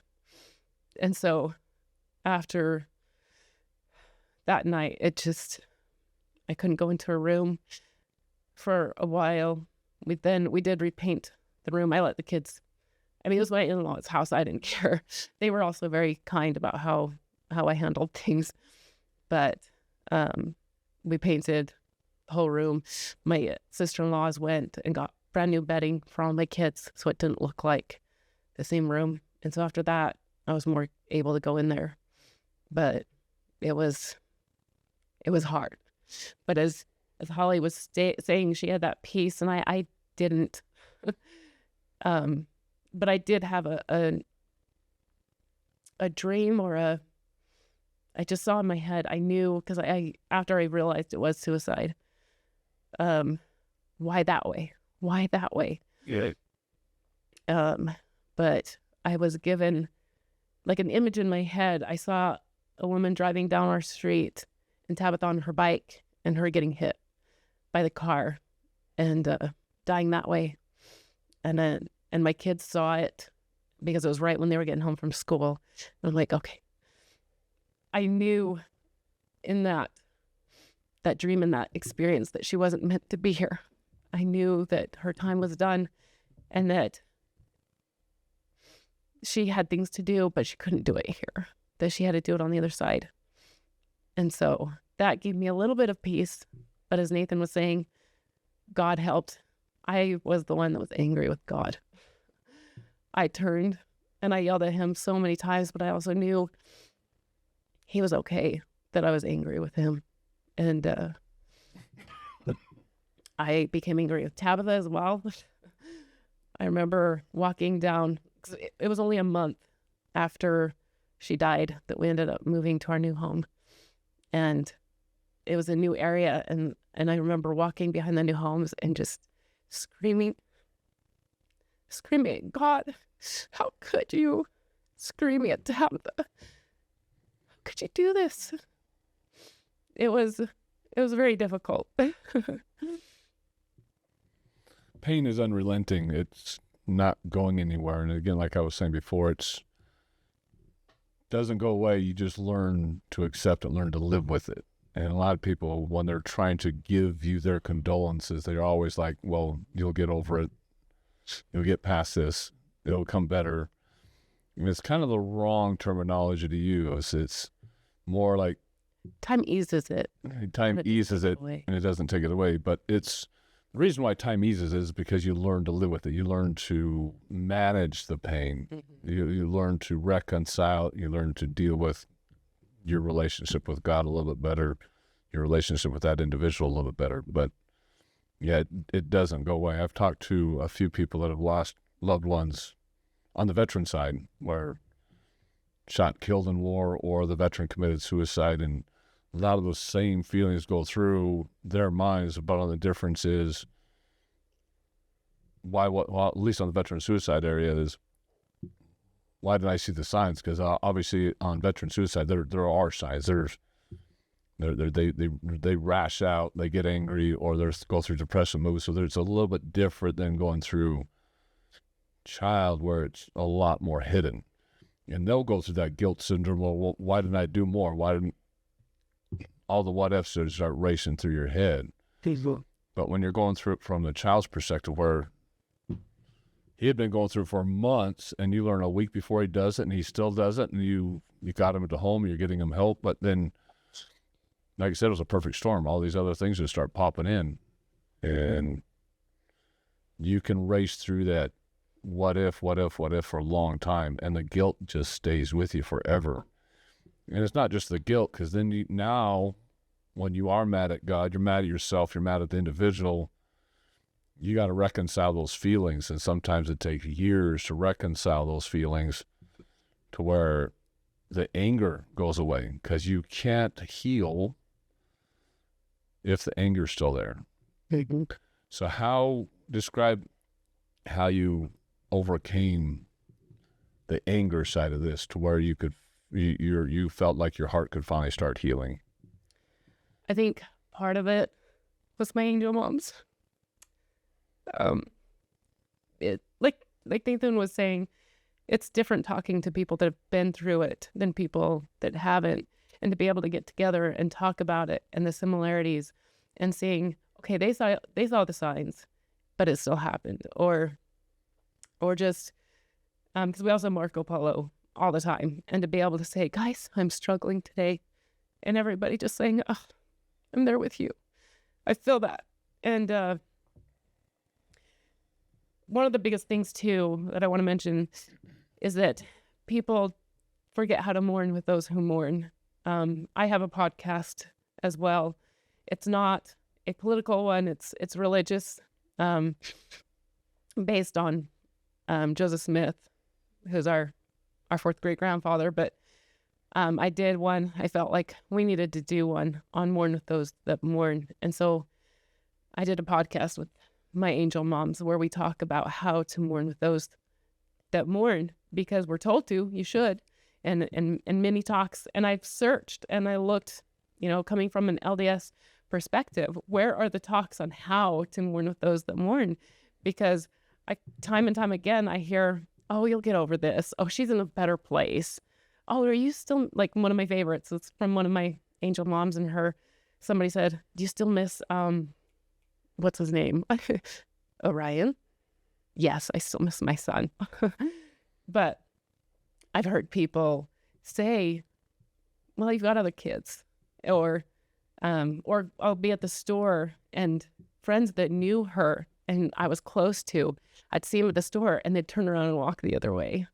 I've lost a lot of friends, and I didn't think I'd lose friends losing a child, but I did. And it's not because they're mean or harsh, or I think they just don't know how to help. They don't know how to react. They don't know. And I don't hold They'd ill rather feelings. not say anything at all than say the wrong thing, and so they avoid it. Yeah, or bring you pain.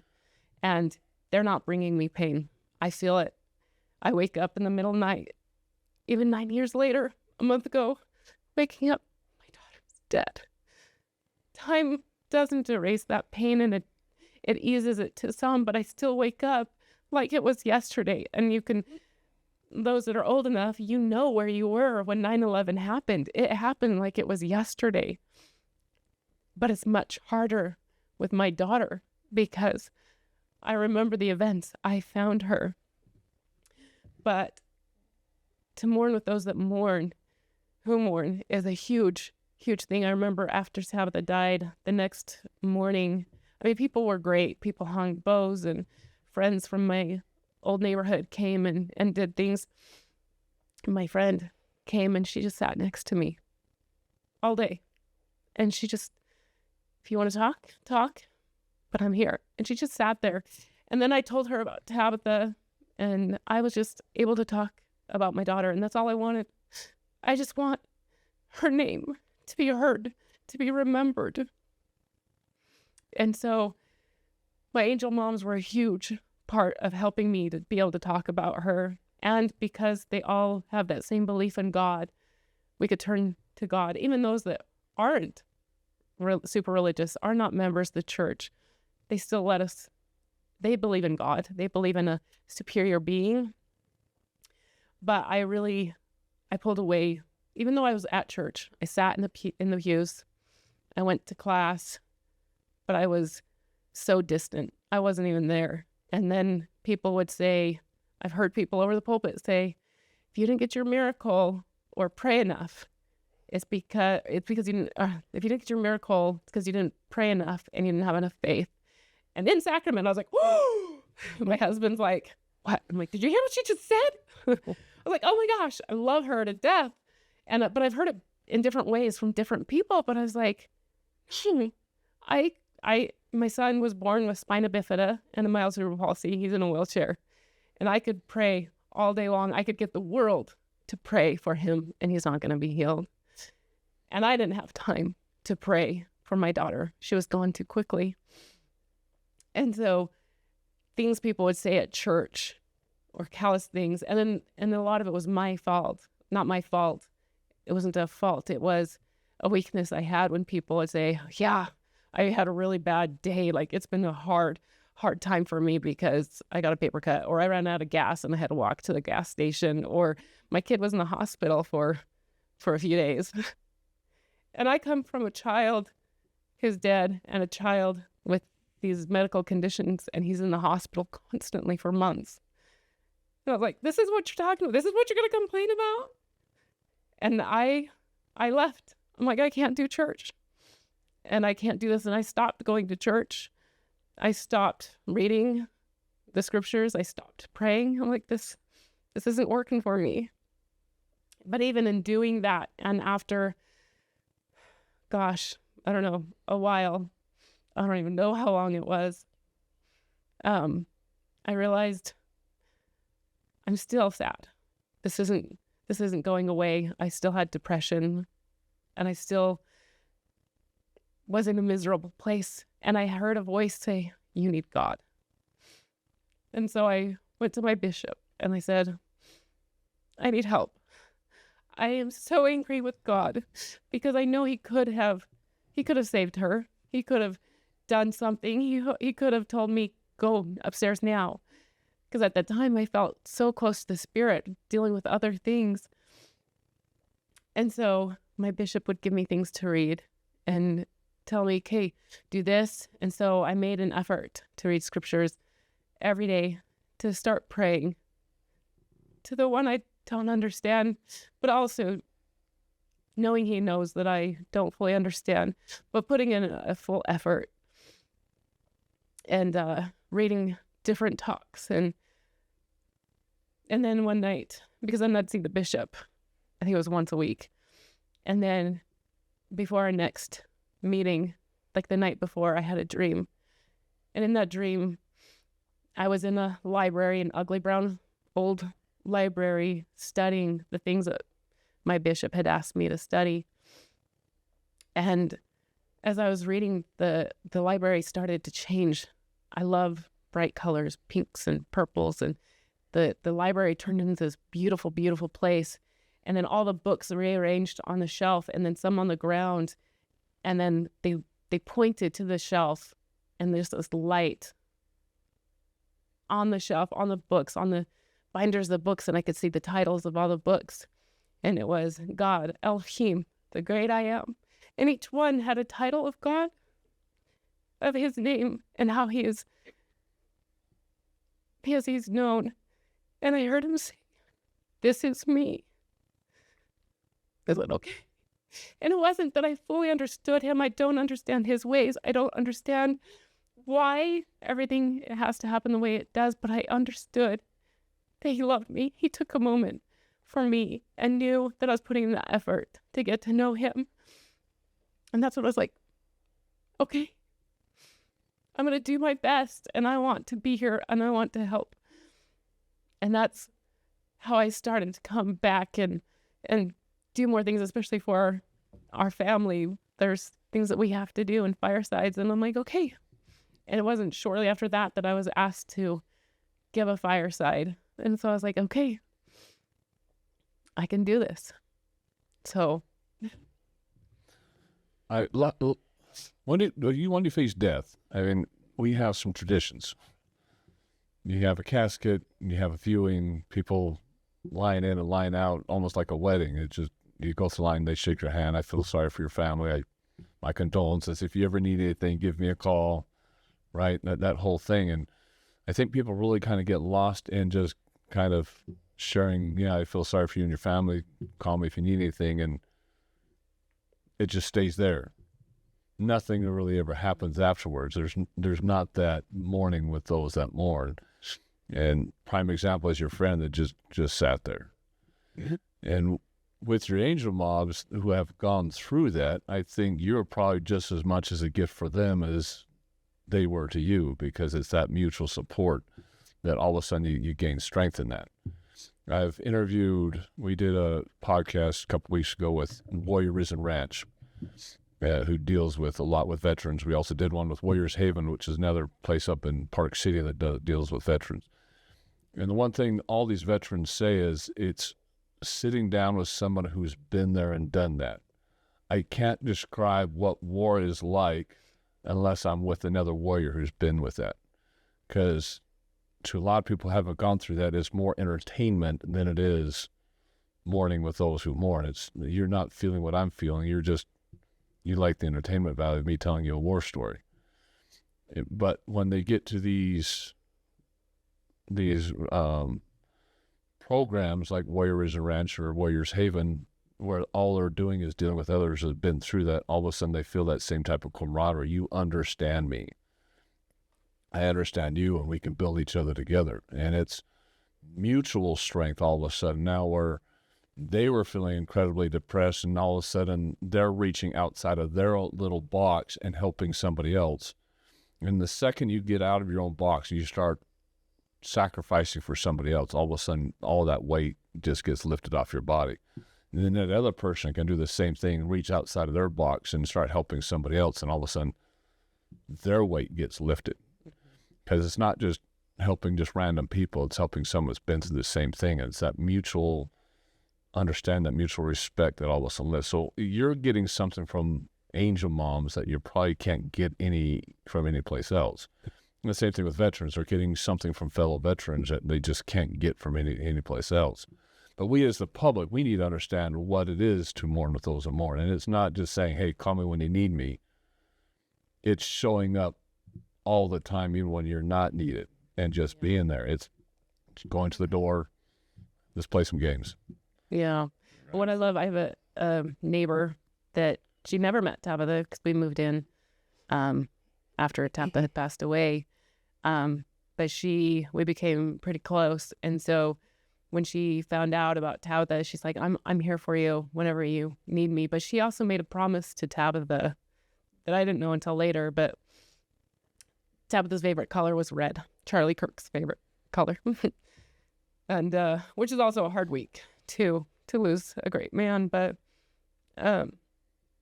she said, anytime I see red, I know you need me.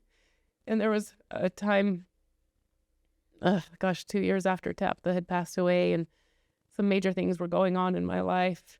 And she came over, she said, I saw a red balloon just going up, and I knew you needed me. I broke down. I sobbed in her arms. And then again, not more than 6 months later, maybe a year later, she was in her garden pulling out the weeds, and there was a red ribbon stuck in the roots. For another hard moment in my life, and she came over. She's like, Tabitha sent me. And every Angel Day, every birthday, she comes to my house with friends, and they do chalk on the sidewalk and say, happy birthday, or we love you, Tabitha. And it's not a lot, but they think about her, they're thinking about me. You don't have to do these grand gestures, just these little things that remind me or those that have lost their loved ones that I remember. On your side, do you have people that have reached out to you like that just kind of know when to be there? I'm going to share an experience. From as long as I remember, I've always been, I've had people that have passed that come here or come to me. And I learned later in life in my 20s that I'm close to the veil, and it's a gift. And many years I fought that gift because I thought something was crazy, like I'm nuts, but but it's actually is a gift. And I've learned the last few years that I need to share that gift when someone does come to me to give a message to somebody else. And I'm going to share just really quick something that happened a year ago. My mom and I were going to my niece's baby blessing, and we were late because we went to the wrong church. And there was a seat next to a lady, and my mom and I sat next to her. And immediately when I sat in that ward house, the spirit was really strong, like really strong. And when we sat next to the lady's like, I'm so glad you sat next to me. You remind me of my mom, and I just lost my mom. And right then I felt her mom, and I put my hand on her hand and said, your mom really loves you. And as it was testimony meeting, as it was going on, there was a kid that walked to bear his testimony, looked just like Joey, like same glasses, hair. And all of a sudden I was overwhelmed with love for this kid. I'm like, is this Joey coming to me? What is going on? But I just love this kid. And he got up and he bore his testimony, and he said he hadn't been to church in a year and a half, and he was dealing with some demons and things, and I just had this amazing love for this. I think he was probably 17. So after sacrament meeting, I went up to him and I introduced. I said, this is going to sound crazy, but you look just like my son I lost. I think it was 2 years ago or a year ago. And his name was Joey, and you look so much, and I just feel this immense love for you. And he looked at me and he said, my brother's name's Joey, and I lost him to suicide. And I immediately was like, that was your brother that's telling me to tell you how much love he has and how he's happy, like he was proud of him. And then sitting next to him was his parents, and they had missionary badges on. And the guy, Mike Brower's his name, he stood up and said, Holly, I'm putting together this group. It's not church related, but it's in the churches, and it's how to heal through Savior's love for parents and family members that have lost children to suicide. And I need help. I'm just getting started on this. Well, I'm just like, okay, this is more than, there's a higher power going into this. Like, what the heck? So, I went to one of his meetings. It's kind of crazy because there's a sign. It's in a church house, but one's like AA and one's how to heal with Savior's love for suicide families. And so I went to it, and it was hard. It was hard. And I didn't go back to it for a few months, like 8, 9 months later. And I went back and I felt like it was, you know what? It wasn't, it was last week after what happened with Charlie. And I'm like, I need to do something. I'm just like, I need to do something. I need to get off my butt and start doing more. And I went to it, and there was 2 people that I was really able to help that were really suffering. And you kind of sit in a circle, and it's kind of like an AA meeting where you go around and talk and heal through other people's, help each other. And I was asked to start facilitating those meetings. So I feel like helping those, and then they're probably in the future going to open it up to just people that have lost people that just don't know where to turn or where to go. But I feel like God has his hands in all things. And I feel like that's, there's a lot of things that have happened with Joey's death that God has had their hands in. And it would take a lot longer than a couple hours to go through that. But that was one I wanted to share with helping others. That's great. I don't know how anybody would do this without God. And I love that this meeting includes God, because we've been to a lot of grief groups, and each one, it was the story of what happened, and you have some camaraderie, and my children were able to meet other kids that have lost somebody. But in the end, you always felt empty, because it was, and that's it. Yeah. They're dead, and that's it. And I couldn't live that way. And I'm like, I need more than, I need to know that there's more than that's it. And so I love that they had that group. And when I was young, a teenager, I was suicidal, but not aiming for it. I just didn't care. Like, I remember walking across the street, and I didn't care if I got hit by a car. I didn't look. I'm like, if I die, I die. Great. I never cared if I lived or not. But I didn't seek. I mean, I walked across the street without looking, but I wasn't super trying to end my life. I just didn't care. But once I had kids, I was here. This is what my life was about. And I didn't have suicidal anything until Tabitha died.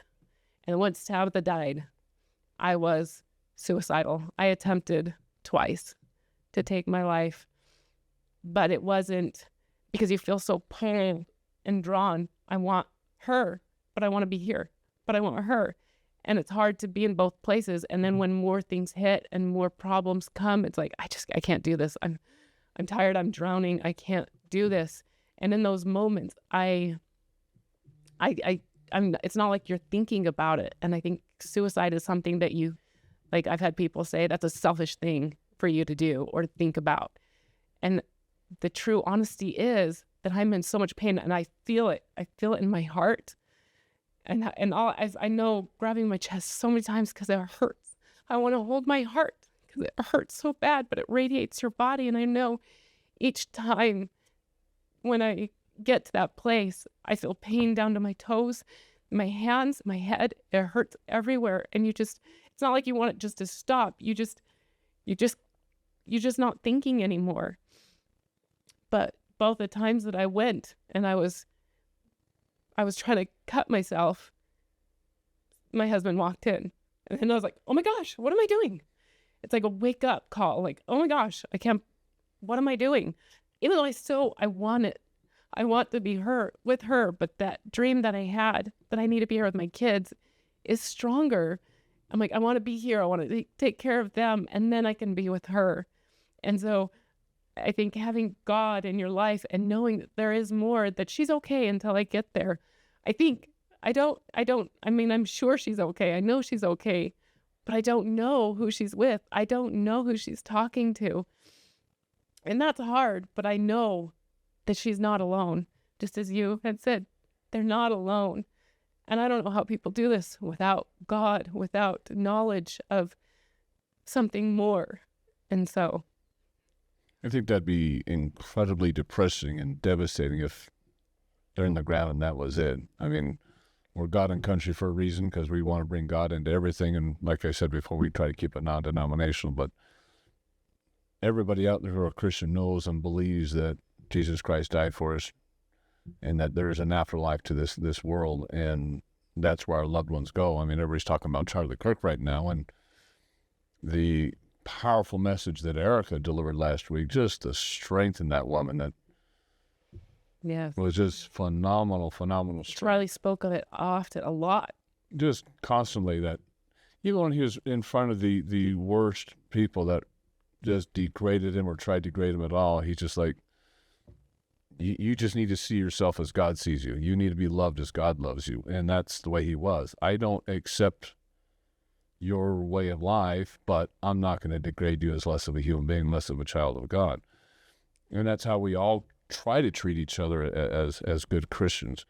But not having that and trying to go through death has to be like virtually impossible. Yeah, I think one of the big things that I really draw on, I mean, I was angry with God. How could you do this? You were cruel, unkind God. And as you read scriptures, and you can kind of feel like, it's kind of harsh.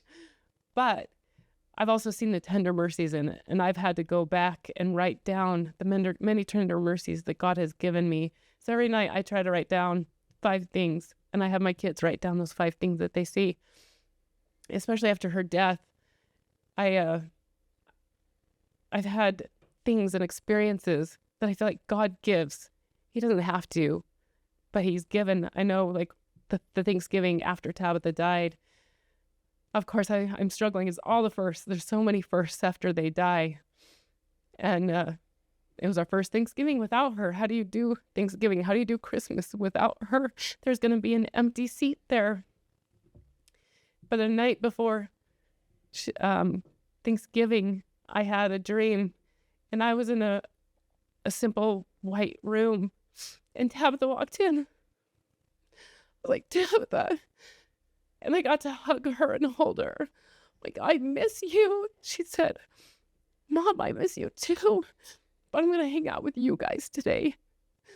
And when I woke up, I knew she was going to be with us Thanksgiving Day, and all day I knew she was there. And I knew that that was something that God gave me.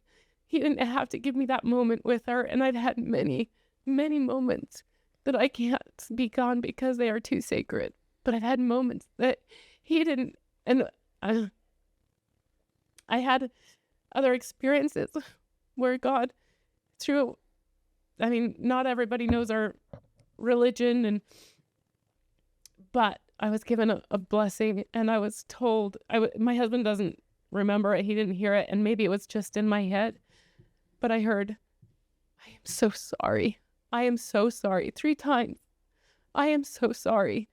And I know that God doesn't just say, okay, here's your life, deal with it. Your daughter's dead, figure it out. These are the trials you're going to go through, figure it out. I think he's like, I am so sorry you have to go through this, but there is a purpose in it. And he gives little moments of reprieve and beauty to get you through it. And I've had those moments in those dreams, in that moment with her, hugging her before Thanksgiving, and God gave me that gift. It's just beautiful and powerful. I know there's probably a lot of people out there that are saying in their minds as they listen to this podcast, that's how I feel.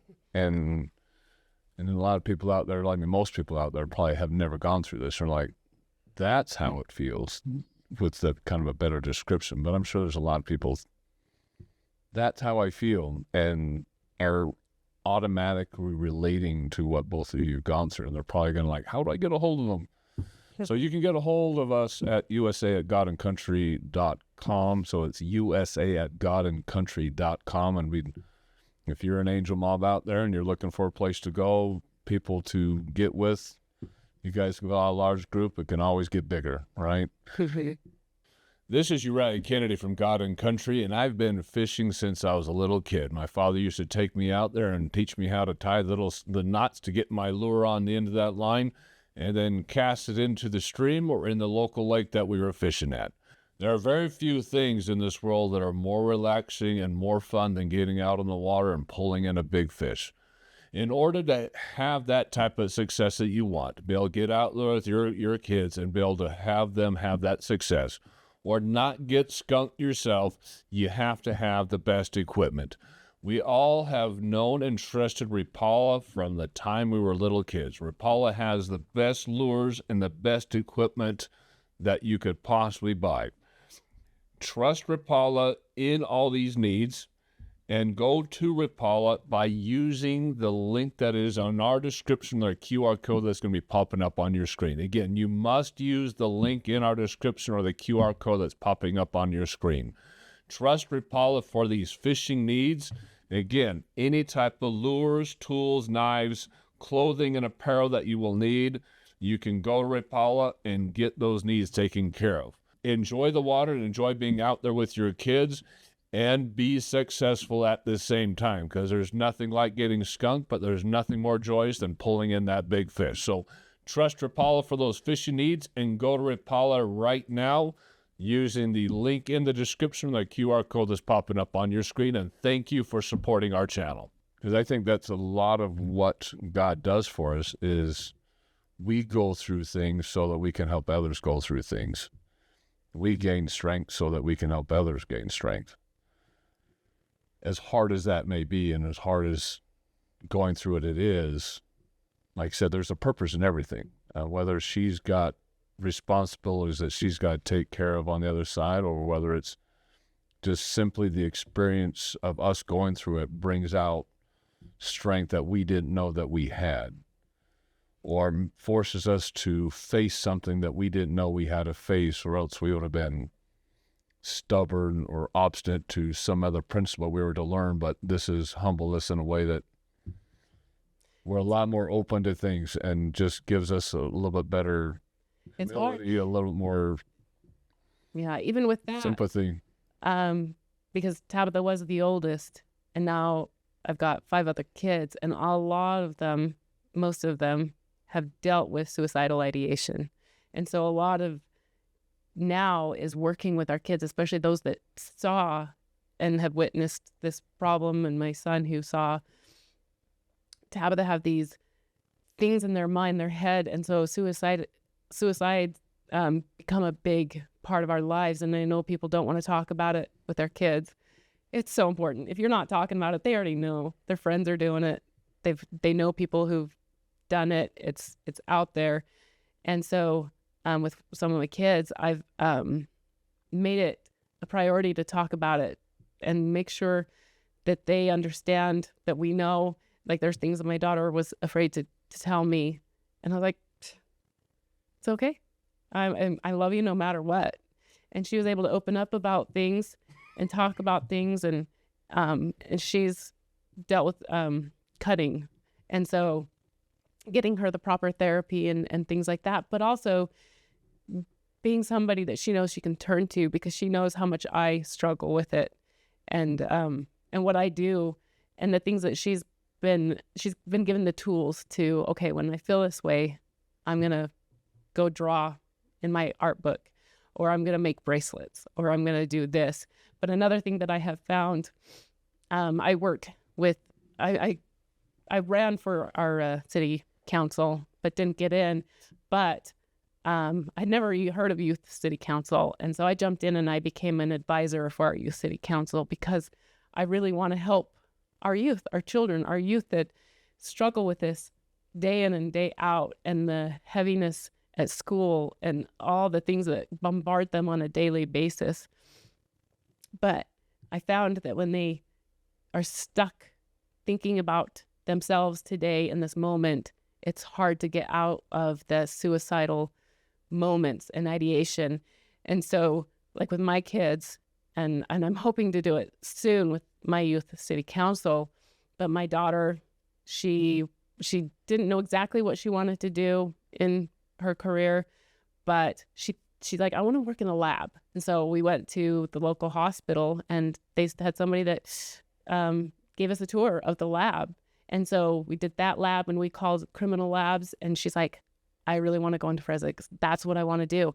And so since then, she's had experiences, and I've helped her to be able to find other experiences to go along with that career she wants. So when she has hard moments and bad things happen, she had a bad thing happen, but she didn't turn to cutting. She's like, this is what my my future is. This is what I want. And so she gets outside of herself and she can see what she's going for. And my son he was thinking about being a vet. And so I was able to call a vet and they let him shadow them the rest of the day. And I think, like, I want to start a program where these kids can meet with professionals and they can show them, this is the career you want, if this is what you want, and this is how it goes, and this is what you make, and this is what you need to do in school to get there. And then I want therapists to be able to be available to help them, and most insurances cover that. But to get you through it, just to be able to speak to somebody that's not going to tell the world and you're not afraid it's going to call the police on you. Because that's a fear of mine, is I'm not crazy. Don't call a cop on me. But being able to talk to somebody that you can trust, and then also work on that future. So when bad things happen or drama at school or things are going on, that you can see, okay, this is really hard right now. Like Nathan was saying, this is hardest moment. It'll get better next week, but this is the future I want. I want to be in the forensics. I want to be a vet, and that's where I'm headed. We've spoken about this in a couple of previous podcasts because we talk about a lot about the trans community and how kids are getting pushed that direction, and it's just sad to see that. But a lot of kids get stuck in that high school, this is my world, this is all that exists, this is all that I know, because it is all that they know. You know nothing 15, 16, 17, 18. Life hasn't even begun at that age, but yet high school is everything to you, and you're going through that puberty and where you really mentally think that I know what I'm doing, I know everything, I'm ready to be an adult. I've seen from my parents, I've seen from else, and you really kind of come out with that know-it-all type of a mentality. And so when you're know nothing, but yet you're thinking you know everything, but yet your world is so small and that's all you know is just this little tiny world, everything can become overwhelming. We compare it a lot to soldiers or a military where you've got a general sitting up on a hill looking over the battle and he's directing, and then you got the soldiers down in the trenches. And the soldiers in the trenches think everything's coming down on top of them. They're about ready to die. They're about ready to be overwhelmed, when just the opposite is happening. They're doing some other action that they're about ready to win the whole entire battle, but they don't see that because they're down in the trenches and not looking and seeing things as the general up on the hill is seeing it. And our kids get into that mentality because as you get into years in life, you're in your 20s, 30s, 40s, 50s, you look back and you're like, I don't even remember high school. High school is a blip in my memory. There's just barely remember anything that happened back that far. And I told my kids as they got out of high school, or actually in high school, I'm like, because my daughter was dating some boys and they were breaking up and she was all emotional about it. I'm like, I promise you are not even going to remember him in a couple of years. You're not even going to think about him. You're not even going to care about high school. And she's like, how is that even possible? I'm like, trust me. I give you 2 years into college and high school is already going to be a blip. That's how small this moment is. And a lot of kids, they don't get that because they have nothing to compare it to. They have no understanding of anything outside of that. And so when you're doing something like that, where you're showing them a career, all of a sudden you're getting them up and out of a trench and they're looking at life in a much, much bigger perspective. Mm-hmm. God tries to get us to do that as well, because sometimes the entire earth life seems depressing and hard, and we're going through trials and problems, and he's trying to get us to look at a bigger picture and says, look, you've existed long before you're on earth. You have a little blip we call earth, and then you have a huge existence post-earth, and the eternity is with me as your Father in heaven. I want you to look at that picture and not this little blip we call life. So we have to look at it the same way we're trying to get our kids to look at it to prevent that type of depression, because high school is a little blip in this life. It's just as much as this life is a blip in the eternal perspective. So there's a lot of things that we can learn from, all of us can learn from discussing this. One of the things I want to kind of go over now, this might be difficult, is as you both of you are preparing for a funeral. I want to walk through the actual funerals and trying to get through that. What was it like? Let's start with you first. What was it like planning for the funeral and getting through a funeral and facing the public? Because you got a lot of people coming in and saying Yeah. their condolences and everything like that. And a lot of the times we don't want to hear the condolences. We just, Yeah. There was a lot. Had to get the obituary done. And to be honest, it was kind of just a one-person show. Nobody was like, because I was dealing with two families, right? I'm dealing with Joey's mom and her sisters, and then I'm dealing with my side. So there's like two families going on. And I reached out to them, like, who do you want? And they just didn't have any answers of who they wanted to do the obituary or whatever. So I had to lean on Joey, to be honest with you. I had to pray, like, Joey, how do you want this to go? And I know I had to get an obituary in there. So I decided to lock myself in my office. And I did the obituary. And I had wonderful friends that she lost her daughter to a drunk driver a year prior. And her husband owned a printing company. And he knew a lot about tech stuff. And they put a video together. They'd put the announcements together. I had to rely on them. But when I said one person show, it was me doing the obituary, me doing, they kept calling because within 24 hours you can donate. Joey could donate a bunch of things, his skin. organ donor. Yes. And so I kept getting those calls, and I'm like, I was down to the last hour, and I'm like, okay, I'm going to go into my office again. And so I went into the office, and I said, take all that you can. And I'm very grateful for that, because a year later, I got a letter for somebody that got his cornea. And she told me all the battles that she went through, and having that she can finally not have any issues anymore. And it was just amazing. And I had no clue all the things that you could donate. I had no idea, like veins and skin and all kinds of things. But anyway, it was just a lot. And I had to rely on Joey for a lot of things, like setting up, like, how do you, and it was just how I knew and how he felt and what needed to be done. Did we want his father there because he was out of prison? He'd never met his dad since he was 2, which was pretty cool, because Joey's biological mom said, you know what, I think his dad needs to be a pallbearer. And I'm just like, dang, some open hearts here, right? Like, we were opening our heart to him. We were, He is a dad. he's the dad, right? And for her to say that, because I didn't want to make that call, and for her to say that, and it really, there was a lot. And then in the military, the high school, they had the military with the music and the flag, and they did the whole, I forgot what it's called. I'm sorry. The 7-gun salute or something like that. Yeah. They had the guns. 21-gun salute. And they call it something, but I'm losing it. But it was rough. And then I wanted everyone to wear suicide awareness tie, all purple, and we just made it. But when I say all by myself, I don't really mean that. I just meant like the obituary and making the strong calls on things. Everyone just looked at me, and I'm like, okay, we're going to do this, You're a manager in charge of putting Yeah, and I am a manager in life. So it was just, and I'm the youngest of 8 kids. So we have a big family, a lot of support, a lot of love, a lot of people in our community.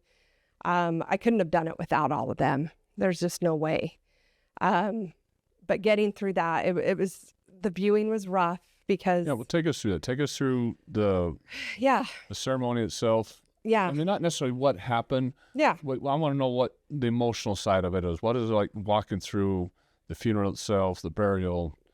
The viewing was hard because we wanted to give certain people a certain amount of time. There was some anger. There was Mr. Bill was his name, and he spent a lot of years with Joey trying to help him read. right, do all of the things. And he was a veteran, part of a group. I can't remember what they're called either. My brain's a little mush right now. I apologize. The VFW or something. Yeah. And he came with his wife and put one of his stars on Joey's collar. And he was just upset that Joey took his life, I think, a little bit. He didn't come out and say it, but he was just mad that it got to that. He was mad that he felt to the point that he took his life, and wanted to spend some time with him. And then his dad, we went the day before, and his dad, we gave him some time to be alone with him. And that was really hard. And he was crying. And tons of people. I mean, it's almost like a blur. It's almost like your wedding, and you just kind of don't remember. I remember some people, but not everything. Is going through, because he hadn't been there at all. No. The guilt that's probably going through his brain is going to be insane. Insane. And he reached out, but I was not going to let Joey see his dad unless Joey wanted to see his dad. And 2 weeks before he did take his life, he wanted to see his dad, but he wanted his biological sister to go with him because she hadn't seen him either. She was adopted at 6 months, and she says, "There's no way I'm going to see him." So yeah, I mean, there was pain everywhere. There's a lot of pain. And so during the viewing, all of that, everyone's like, "Where's his glasses? He always wore glasses." I took him off. I didn't want him wearing his, like, he doesn't need them anymore. They're like, he just doesn't look the same, and that was rough, people saying that, because then I'm torn. Do I throw him on him? Like, I don't want him wearing his glasses. He doesn't need them anymore where he's at, It was just really hard, honestly. And setting up the funeral, I decided to talk. And then I told Joey's mom if she felt like she needed to say a few words. She wasn't on the program. I was going to say invitation, but I knew that was wrong. On the program. She wasn't on the program. And I said, just let me know. And my grandson got up because he was really close to him, and it was tough. He got through that. And then me, and then some of his scout leaders. He was huge into scouts and young men's and camping. And he loved the outdoors, and they all talked, and it was great. But then at the end, I was looking for Joey's mom, and I couldn't find her, but then she raised her hand. And then the bishop looked at me and, "Is it okay?" And I'm like, "Yeah." And she got up there, and it was rough. It was really raw. She struggled, and she's like, "He always wanted the white picket fence, and you guys gave that to him." And she's always been loving and just thank you for helping him. There's no negative or mean anything with her. But then in the burial, his father didn't show up, and it hurt bad. And he's probably in a lot of pain. He was. Couldn't face it. He was. He probably couldn't face it. It probably had nothing to do with you guys. It probably just... And that's the hard part, is when he sends me a video of him crying, and I just couldn't make it to the burial. And I'm like, 1,000 people with guns wouldn't stop me from burying my child. Like, what? And he says, "I just feel like everyone's looking at me funny." And I'm like, so I still have a hard time. And then he started texting my husband, and it went on for a while. And my husband's like, "We're trying to grieve. Like, we had to get a restraining order, So it's been hard. But yeah, the burial was really hard. We decided to get a coffin that everybody could write notes on and write to him. And everyone had a lot of teenagers, like the whole school, when a teenager dies, all the school's there, and they, we had him write on his casket. And it was a cool casket. Yeah, it was really cool. It sucks. Tough experience. Tough experience. Yeah. I can understand what the father's going through as well. Yeah. 'Cause he's probably throwing every excuse out there that he can to kind of excuse his absence, but down deep inside, reality is he probably couldn't face it himself. I don't think he could. Right? He probably couldn't see and remember his son going into a hole in the ground. So the son he knows was I think 2 or 3 years old, and they were like this. And so, and then he was in prison for 7 years. So yeah, dealing with that probably was, because again, the father needs to be the protector, and he wasn't even there to do anything, nothing. And The No. guilt that's going through his head has got to just be immense. Oh, I couldn't even imagine. Yeah, it's got to be a mess. It's true.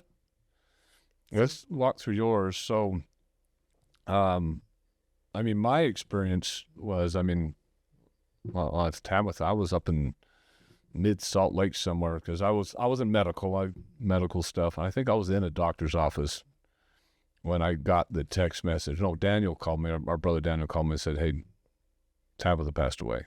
I was like, "You're kidding, right?" And it shocked me. I was like, "You're kidding, right? You're lying?" And so I was busting it out in my car, trying to get down there. The problem is he was telling me this right around 4:30 or so.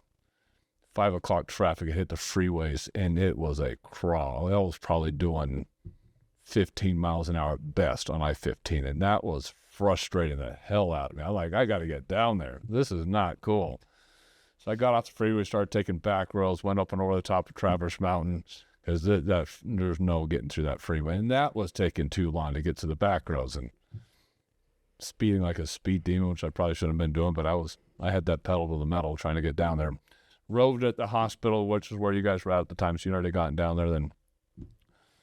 Then the whole aftermath at the house, as everyone went back to the house, it was tough getting through that for everybody.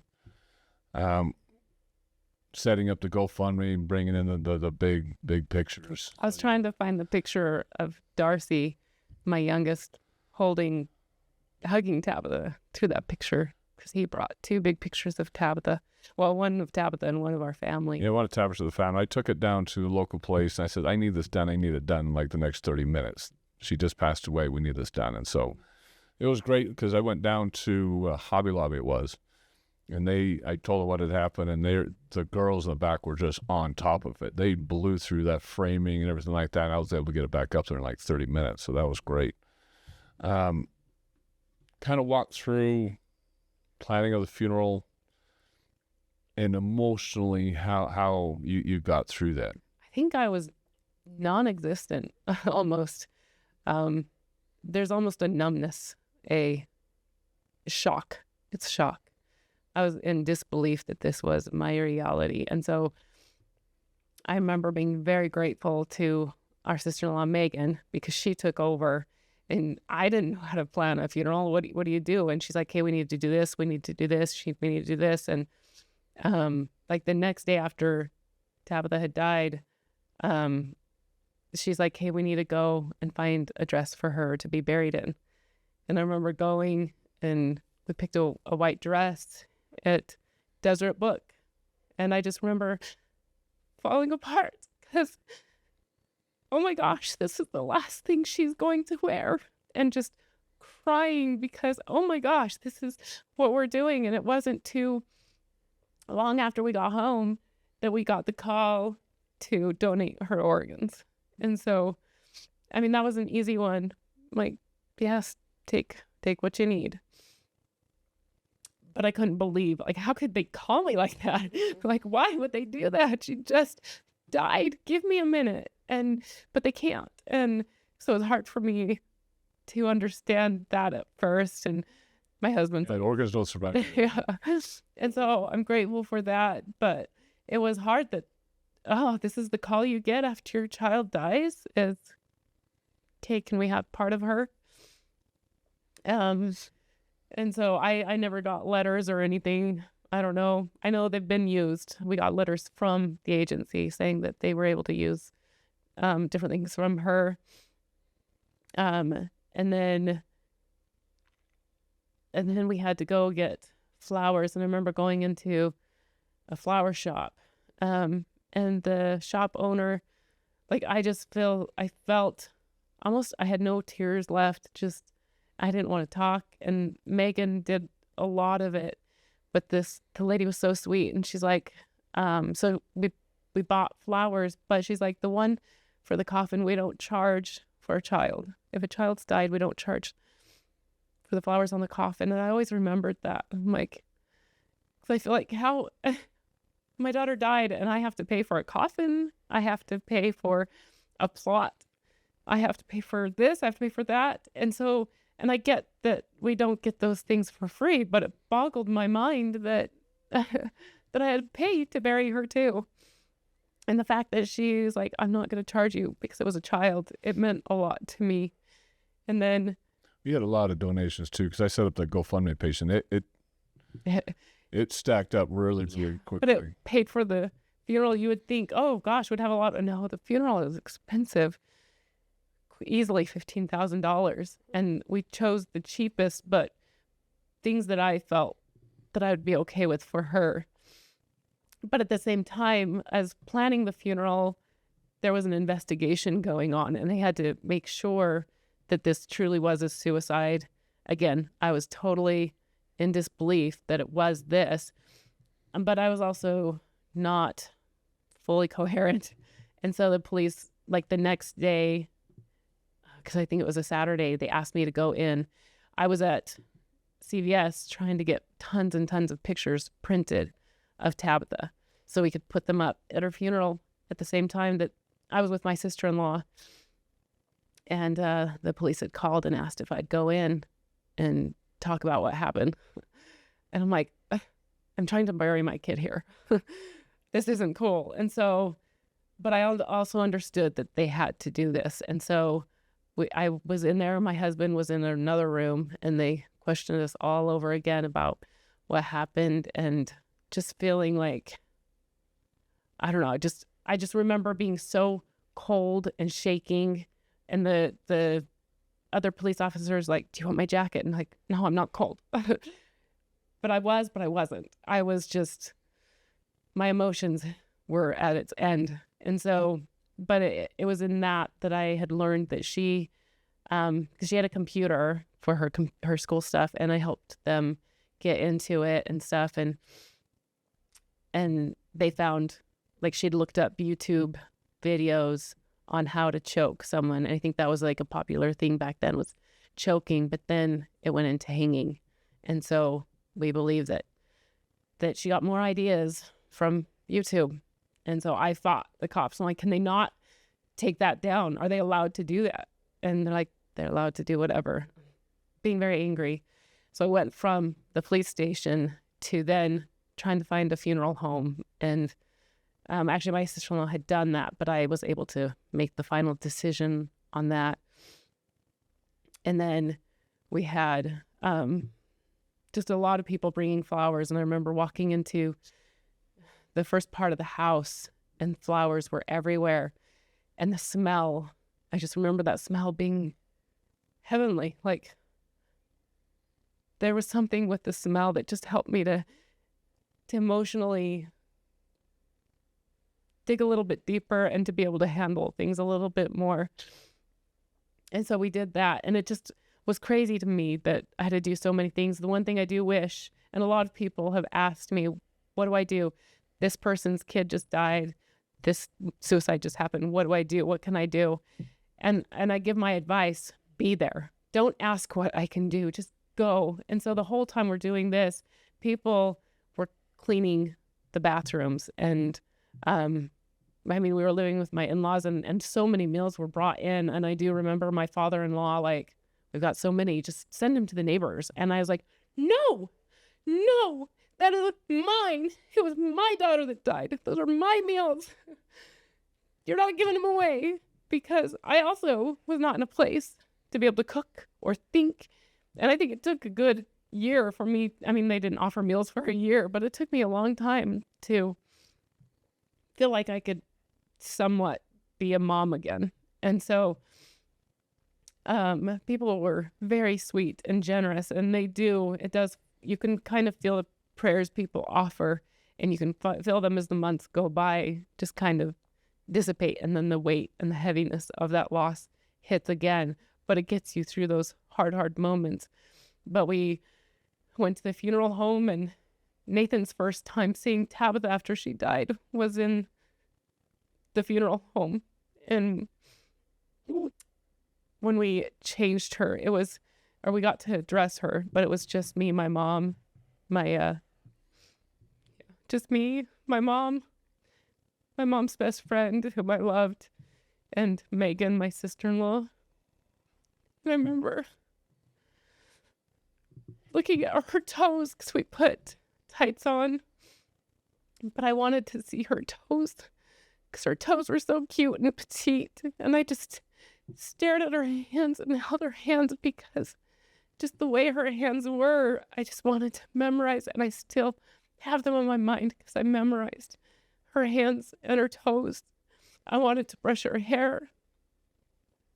I wanted to braid it. I wanted to do it one more time for her.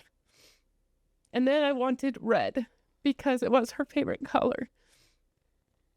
And Megan was able to find a sash to put around her waist. So she had some red, put a red pillowcase in there. And then I had my kids decorate a little art that they could put in the coffin with her. And then try to think, what could we put in the coffin with her? Because I didn't want her in there alone. But she had, since moving in with her grandparents, they had this stuffed animal, like a dog. And she just played with it all the time. She loved it. And I asked, can I put this in there with her? And they said yes. And so we put that in with her. And then Nathan seeing her, I remember I got to be with her at the hospital.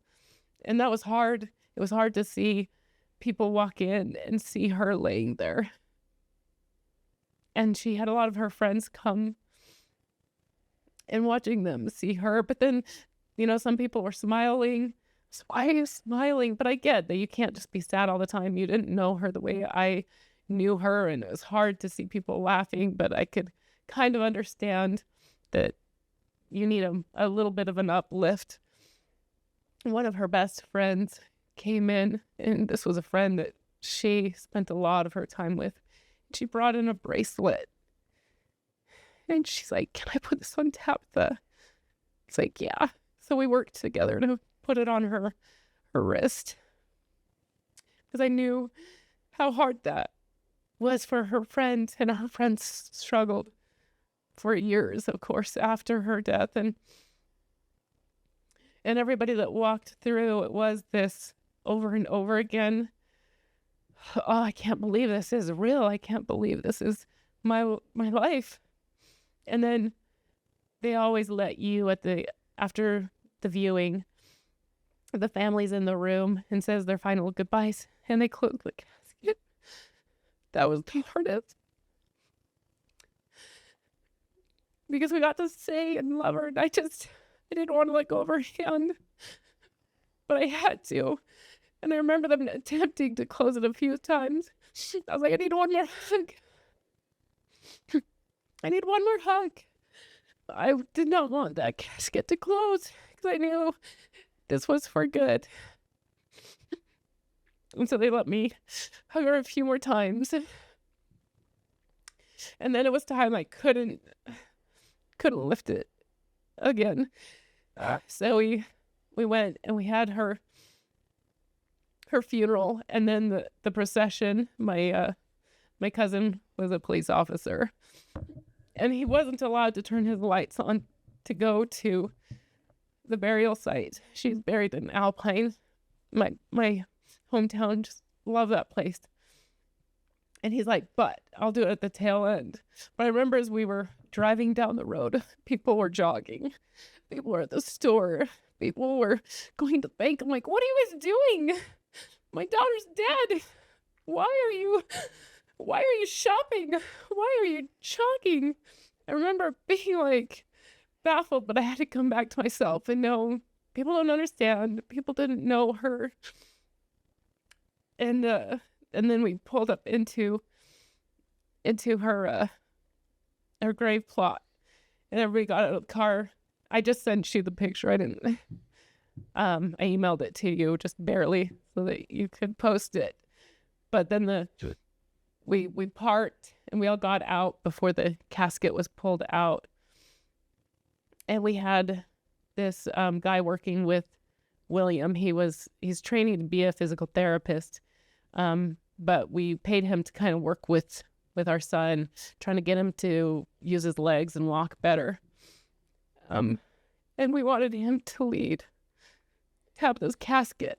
And so he led the casket, and then everybody was able to put their flowers on. And I broke down last night finding this picture because it just shows how this affected my son so much. And then he's kind of changed a little bit. He's still a happy kid, but it totally destroyed him because they were best friends. He and Tabitha were so close, and she loved to take care of him and help him with his medical needs and everything that he had to do. Like, he has to do a flush every single day where he has to sit on the toilet and has a equipment that goes into his stomach, and he has to sit there for an hour, and she would sit in the tub and use the shower as a curtain and do plays for him. And that she would always be like, come on, William, you can walk, you can do this, you can do these things. And so the closeness that they had, that was one of the hardest moments, as well as watching him put his flower on her casket. And so then I didn't think about it, but a friend of mine, Amy Lovelace, she brought a whole bunch of red balloons for everybody to release. And so we were able to release flowers and give us some last words, and a song was sung. But ever since then, on her Angel Day, we released red balloons for her. And so it's a day that it's one you never think you'll have to do. It's just, how is this my life? And I remember going back to my parents' house in Alpine, and all of us just being wiped out. Everybody, my dad's like, hey guys, everybody go in the living room. I think he had created some kind of slideshow of Tabitha, and all of us just looked at him. No.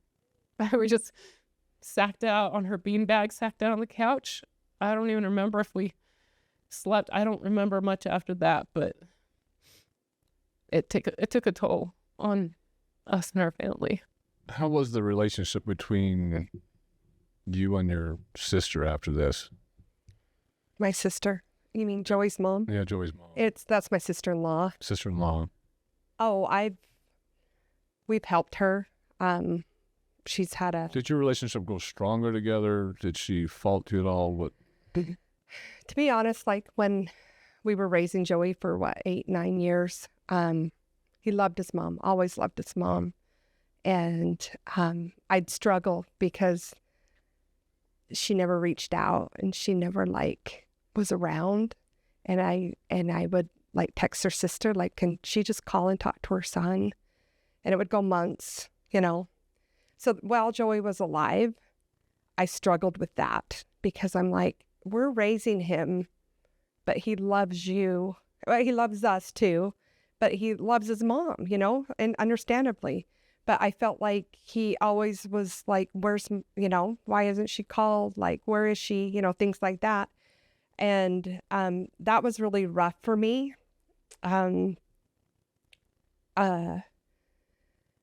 Before he died, she just got out of the hospital, and I had taken her food, and she came over to give us the dishes back. And Joey and her, Joey just kind of looked at me like, why is she here? And I'm like, she's just bringing back. The older he got, the more he wasn't looking for the mom, call me, or why isn't my mom call me, or anything like that. So as years passed, it wasn't as bad, but she hugged him and told him how much she loved him. I took a picture. He walked her out to the car, and that was the last that she's seen of him. So I'm glad she got that. But after he has passed away, I promised Joey I would take care of his mom because I know he loves his mom. And she has suffered health-wise on oxygen. She has a hole in her heart. She's been in ICU several times. We got her a car. She lives with her sister. She lives about a couple blocks from me. So my relationship with her is I check on her. I holidays, we get together, things like that. And I'm always texting and checking on her. She's having a procedure on the 26th on her heart because it keeps racing to 180. And it's a miracle she's alive, to be honest. When you think 3 years ago, they gave her a few days to live. So that's my relationship with her. We tell each other we love each other, love her sisters, the good grandma. They were always there, but not there, if that makes sense. Yeah, that makes perfect sense. Yeah. Yeah. So there's no bad blood there. With his father, we've just had to kind of cut that tie because he's very, see this, so I probably shouldn't say, but he's narcissistic, That's which is tough, about too. him, It's everything's about him and poor him. how it affects. That's just what you have to work through that. Yeah. I know. He's still a human though. He's still God's I child. know a few narcissists myself. Yeah. So it's just that relationship's not really, it's unfortunately for my husband and his brother. He just had to cut that tie. Well, let's kind of circle back around to where we started. So now that Well, we've... can I say this real fast? Go ahead.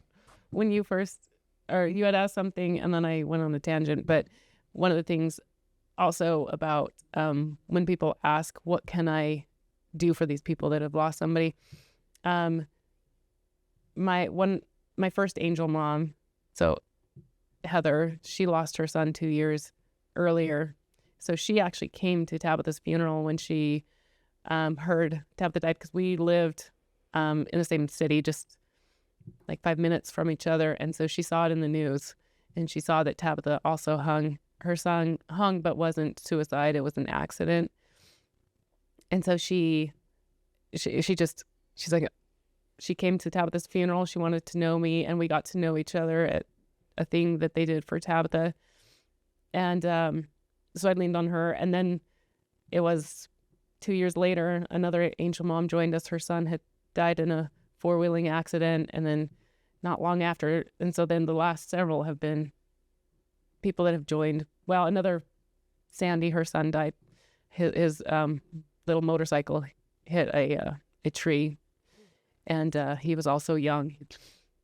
And they were all about the same age, 11, 12, 13. And then there were a few 16-year-olds that died by suicide. But they all have this necklace. And so they were able to get their child's fingerprint and then put that on a necklace. And I have always wanted that because I didn't have that. And most of my angel moms have that. And so I say, get your kid's fingerprint. It's a fingerprint, because I wish I had one. I have her name. I tattooed her name on my arm because I lost my necklace one time playing basketball, and I had a almost heart attack, an anxiety attack, and I couldn't function, and I needed something that couldn't get lost. And so, again, do that, be there, help them. And then when we hear another death of a child, we try to go to those funerals and be there for that angel mom. The last one we went to, her daughter died by suicide a year ago. She was 16. And so we went to that funeral, and I knew her. I'd known her years earlier. And it's like, I don't know if you remember me. And we had foreign exchange students at the same time. And I'm like, my daughter died by suicide. She's like, oh my gosh, I knew she died, and I knew it was by suicide, but I did not know it was like this. And so if they're close, we try to gather them in, because we know the emptiness that this brings into your life. And so just be there. That's my big thing. And get the fingerprint. And get a tattoo. Yeah, get a tattoo. Get a tattoo. That's it's hers. I deal with this a lot with veterans and stuff like that, because that's a lot of what we've worked with, trying to deal with that aftermath. And a lot of people just don't understand what it means just to be there. In the veteran world, when you're thinking about suicide or in those tendencies where you're working with depression, people are like, well, what do I do to help? What do I do? And I'm always like, do you like football? Just sit there and watch the game with them on the weekend. That's it. Don't talk about anything. Just sit there and watch the game with them. Do you like fishing? Just be normal. Just be there often. Mm-hmm. It's true. Just be normal and be there often. And so when someone has actually gone through that, it's the same concept, the same philosophy. You just need to be there. Just be there more often. Mm-hmm. You don't need to go over there with words of encouragement. You don't need to go over there and say, I feel sorry, and just bring up those emotions all over again, because that's what people feel like they need to do. They need to go over and start being the counselor and fix it. Yeah. stop trying to fix it. Stop trying to be the counselor and just be there. So the problem with that mentality is there's been a lot of people that wanted to fix me, and when they knew they couldn't, they were gone. Yeah. And you can't fix that pain. And I've had to tell people, you don't have to tiptoe around me. You don't have to gear your lessons around me. That's totally fine. But I get to cry if this is what's going on, and it's not your thing to fix. Just let me cry. And so That's true about the crying, because I'll go through phases where I'll just have a breakdown. And I know you do too, just out of the blue. And everyone's like, you okay? I'm like, just get used to the tears, you know? Just let me We don't work need to through it. talk through it, you know? yeah, just hold me. Just Just get the board game out. Let's play a once game. you get Let's it watch some out, TV. then you move on. Let's go shopping.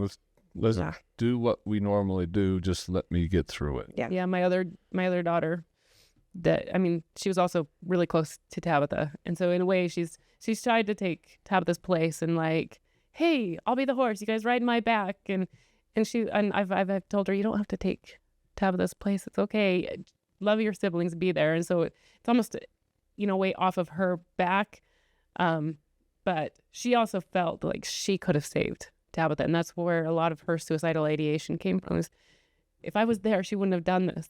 And then her therapist is like, the reason they do it while you're at school is so you don't stop them. And it really, really helped them, because if it's not today, it's going to be tomorrow or the next day. And so she has oftentimes, something will happen. I mean, kids at school, one time she came to me crying on their way home from school on the bus because they were all mocking and joking about suicide. She's so like, they don't get it. And so she'd come in and she'd just give me a hug, and we could talk about it and talk about how people just don't understand. They don't know what you know, and you are way more tender and understanding because you've been through that. And she has met a few kids, she's on the cross country team whose sibling, or like one kid, but somewhere else, another child or kid that has lost a sibling. And she's like, I know that. And she recognized the, oh my gosh, the bear they give at the hospital from Build-A-Bear? Build-A-Bear. And she recognized the Build-A-Bear from the hospital. And she's like, I have one of those too. And the girl's like, yeah, my sister died. She's like, mine did too. And so she was able to hug and hold on to them and be in a place where she understands what they're going through. But she'll look at me if a certain song plays, like there's a song, Birthday Cake, that when she hears it, she just totally breaks down.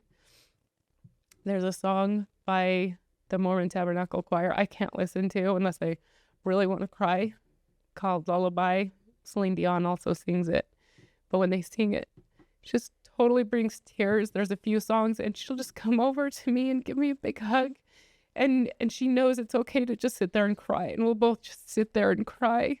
And she feels safe to be able to have that moment with me because I get it. And she gets it. And it's been less and less as she's gotten older. But just the other day, she just looked at me and I knew. And she came over to me and we just hugged and held each other. And she just cried and I cried because as they get older, they don't think about it as much. But then just different phases and therapists talk about it. That my kids started in therapy and then they're good and you think they're good for the rest of their lives. But no, a few years later, they have to do it again because their minds are processing it in a different way. And so they're back in therapy.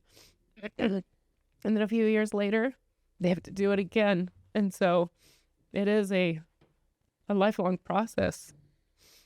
Constant trying to deal with that because they're growing and maturing as well. And they're going through different hormone levels, different friends at school. Everything is different. And you're thinking back, well, my sister would be here at this time and she'd be doing this at this time. And you guys are doing the same thing and she'd be graduating high school at this time. And you have to go through it with every mile marker that your other kids are going through that she doesn't get to go through. You have to go through all those emotions all over again. Here at God and Country, we love getting out into God's country, and there's no better way to do that than on the back of a horse. Those of us who have grown up with horses know there's no place on earth that makes you happier than when you're in the saddle. but you want to be able to provide and take care of those horses and do it at least expensive way possible. Horses are, as we all know, expensive enough as it is. We want to introduce you to Coro. Coro is a company that will supply you everything that you will possibly need for your horse at your stable and you yourself as a rider. We would love that you would go to our description and click on the code or the QR code that is going to be coming up on your screen and go to Coro for all the needs that you have for your horse. At Coro, you could have anything you'll need for grooming, for hoof care, for first aid, any type of therapeutic supplies, pharmaceutical supplies, or anything you'll possibly need for the stable of the horse itself, like fleeces and blankets and harnesses. Go to Coro by clicking on the link in our description or clicking on the QR code that's coming up on your screen. Please support our channel by, again, making any purchases that you need for your horse or stable at Coro. So like I was saying, I want to kind of circle right back around to the beginning to those that are going through this, could be going through this right now, may face this at some point in the future, not even know that they're going to face this in the future, because again, there's signs that all of a sudden it just happens. And you just don't even know that it's going to be facing you. Trying to think about this, a lot of people will I would reference it towards like sex education. Most parents will teach their kids sex education long before that even comes up, because if they don't teach it to them, somebody else will. You don't teach them good morals and values, then the world is going to teach them those morals and values on your behalf, and you don't want the world teaching that. It's kind of the same thing about suicide, is if you don't discuss it, it's going to hit them upside the head, because whether it goes through their mind or one of their friends' minds, because like you were saying at the very beginning, we all know somebody that's gone through or at least thought about it. And if they don't know how to approach it, know how to react to it, so if they don't, friend of theirs comes up that's contemplating that, starts talking about it, if they don't know how to react to that, take it seriously, then it actually does happen, then what are going to be the guilt feelings going through their minds that I didn't do anything about this and I could have, because they said something and I thought they were kidding. So it's a discussion that does have to happen. I mean, in my own high school, when I was 30 plus years ago, I mean, I had 3 friends that committed suicide in high school.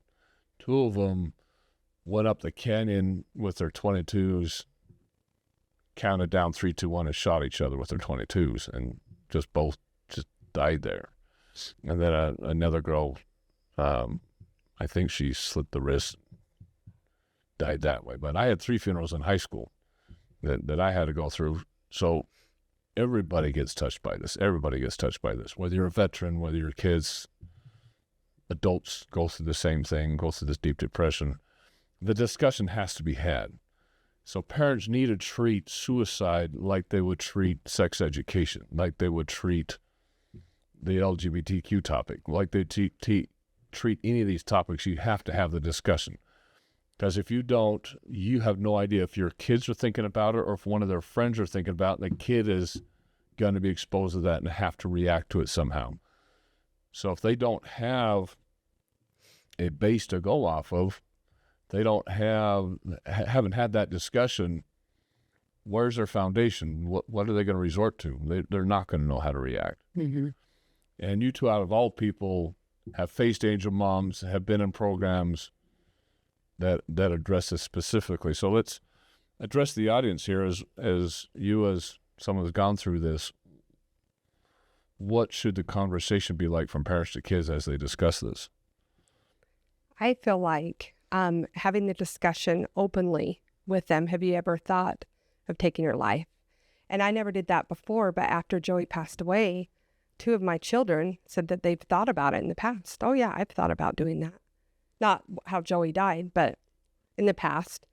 And I'm just was dumbfounded, like, what?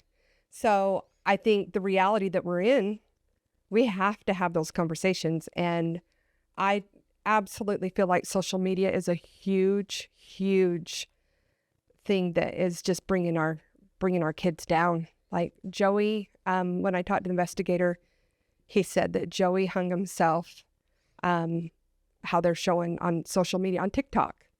And after he passed away, and I didn't think he had social media, he had a Kindle under his mattress, and he was looking up how to take his life.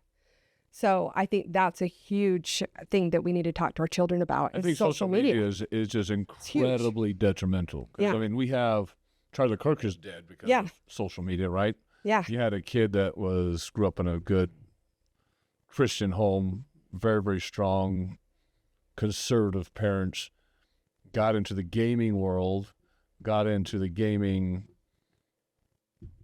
rooms where they would talk to a lot of other people, and then that's what skewed him left and just turned him against anything that was conservative. He went extreme. He started getting all that hate, as his mother describes. He just went hateful to where he shot Charlie Kirk. That's just not it, though. I've seen a lot of them that get dark into social Really dark. media. Pornography. It's huge. Pornography. social Joey media. got into that, and Whether it's bad. They start talking about suicide or killing, or they become bullies, or they are the bullied in all this social media. I mean, it's huge. Yeah. And parents are not controlling that. They're not No. controlling the screen time. I tried to control it, but he had something hidden under his mattress. And who knows when he's going to his friend's house what they're looking at. Yeah, my home, It's hard to control. they're not allowed to be on YouTube, and they still do it. I'm like, guys. And so I have to monitor. We have things on the computer, so they can only be on the computer for 2 hours a day. But that also includes homework and other responsibilities. And like they have a phone, usually when they're older, like 13, 14, actually even 13. I'm like, my 14-year-old has one. But they have the watches before then. And then like I won't let them have any kind of Instagram or Facebook. I don't think they need it.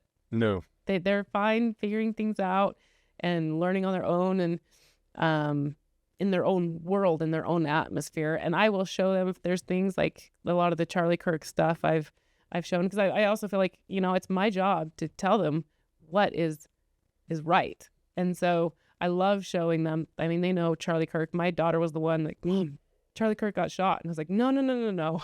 And so my kids know because I direct them, and then I show inspirational videos on YouTube, but we control the YouTube, and we show this is what you can do and this is what you can't do. And so it's important to be able to be the one to direct your kids into, I don't know, Charlie Kirk was perfect. This is what you need to learn. And so I also feel like AI is troubling because just recently somebody had a pretend girlfriend that was AI. And that AI girlfriend was telling him to not be a wuss and to take his life. And it was back and forth. And he did take his life. And it was AI. So it's getting scary. Luckily, my youngest is 16, but I have grandkids and I'm scared for them.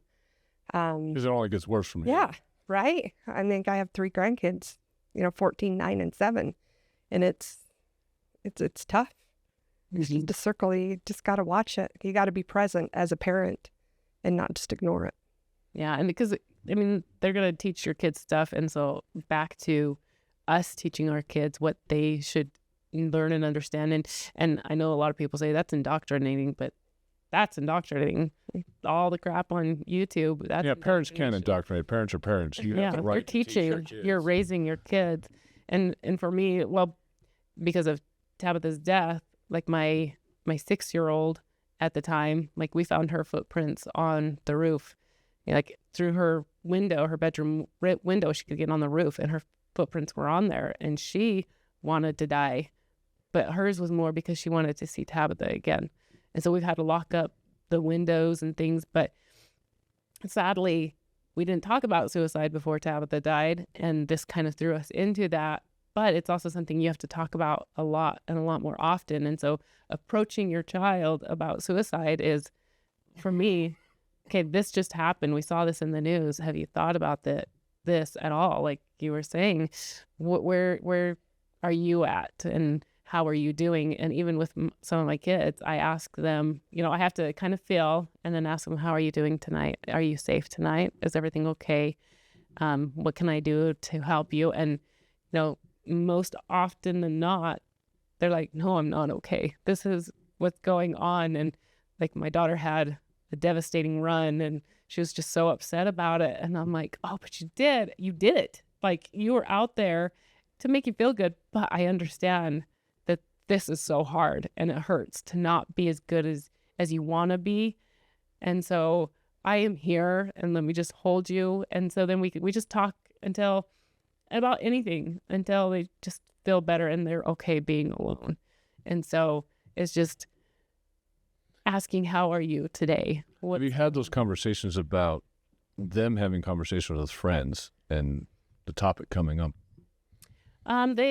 We've talked enough that they come to me and tell me, Mom, this is what's going on. Like just 2 days ago, my daughter came home with several of her friends, like 4 friends, and we have a foreign exchange student. They're a foreign exchange student, and there's somebody on her team that's been suicidal and has been talking about suicide, and they're like, she is really struggling. So we're gonna all make some cookies and we're gonna bring them over to her. So they sat there and they made cookies and then they brought them over to her. So they all hear about it. It's all a common thing. But my kids at least come home and say, my other daughter in junior high, she's like, I'm going to do this team. Me and my friend are going to go around. And she wrote on her shirt, I'm here for you. And she'll go through. But again, they had a sister go through that and they know the pain of that. And so they say, I'm here for you if you need something. And she's started her own little coalition at school trying to help kids and or other peer students to know that she's there and you can come to her and she'll make goodies. And she just made like a cake and a whole bunch of cookies for some of the kids at school. And so my kids just kind of know and come and talk to me when things are going wrong. But they also, I love that they take action. I'm going to do something for these kids. And so. Well, that's good that she's reaching out like that, because you never know when this is going to affect them, when one of their friends all of a sudden comes up with that or is actually thinking about it themselves. They've got to be able to know how to react. And not only what to say to that friend, but know that it's okay to reach out to an adult. Yeah, see, if they just sit there and stay, be quiet. Yeah, and when they came back and they were making the cookies, I'm like, do their parents know? Because that's my big thing. If somebody would have told me Tabitha was thinking this, I would have wanted to know. And so I'm like, give me their phone number. I'm going to call the parents. And they're like, oh yeah, the parents know. And they've been talking through it. And her friend, he's like, well, and the coach knows. I talked to the coach. So the coach knows. I'm like, hey, have you reached out to Safe UT? And he's like, oh, what's that? I was like, okay, it's an app.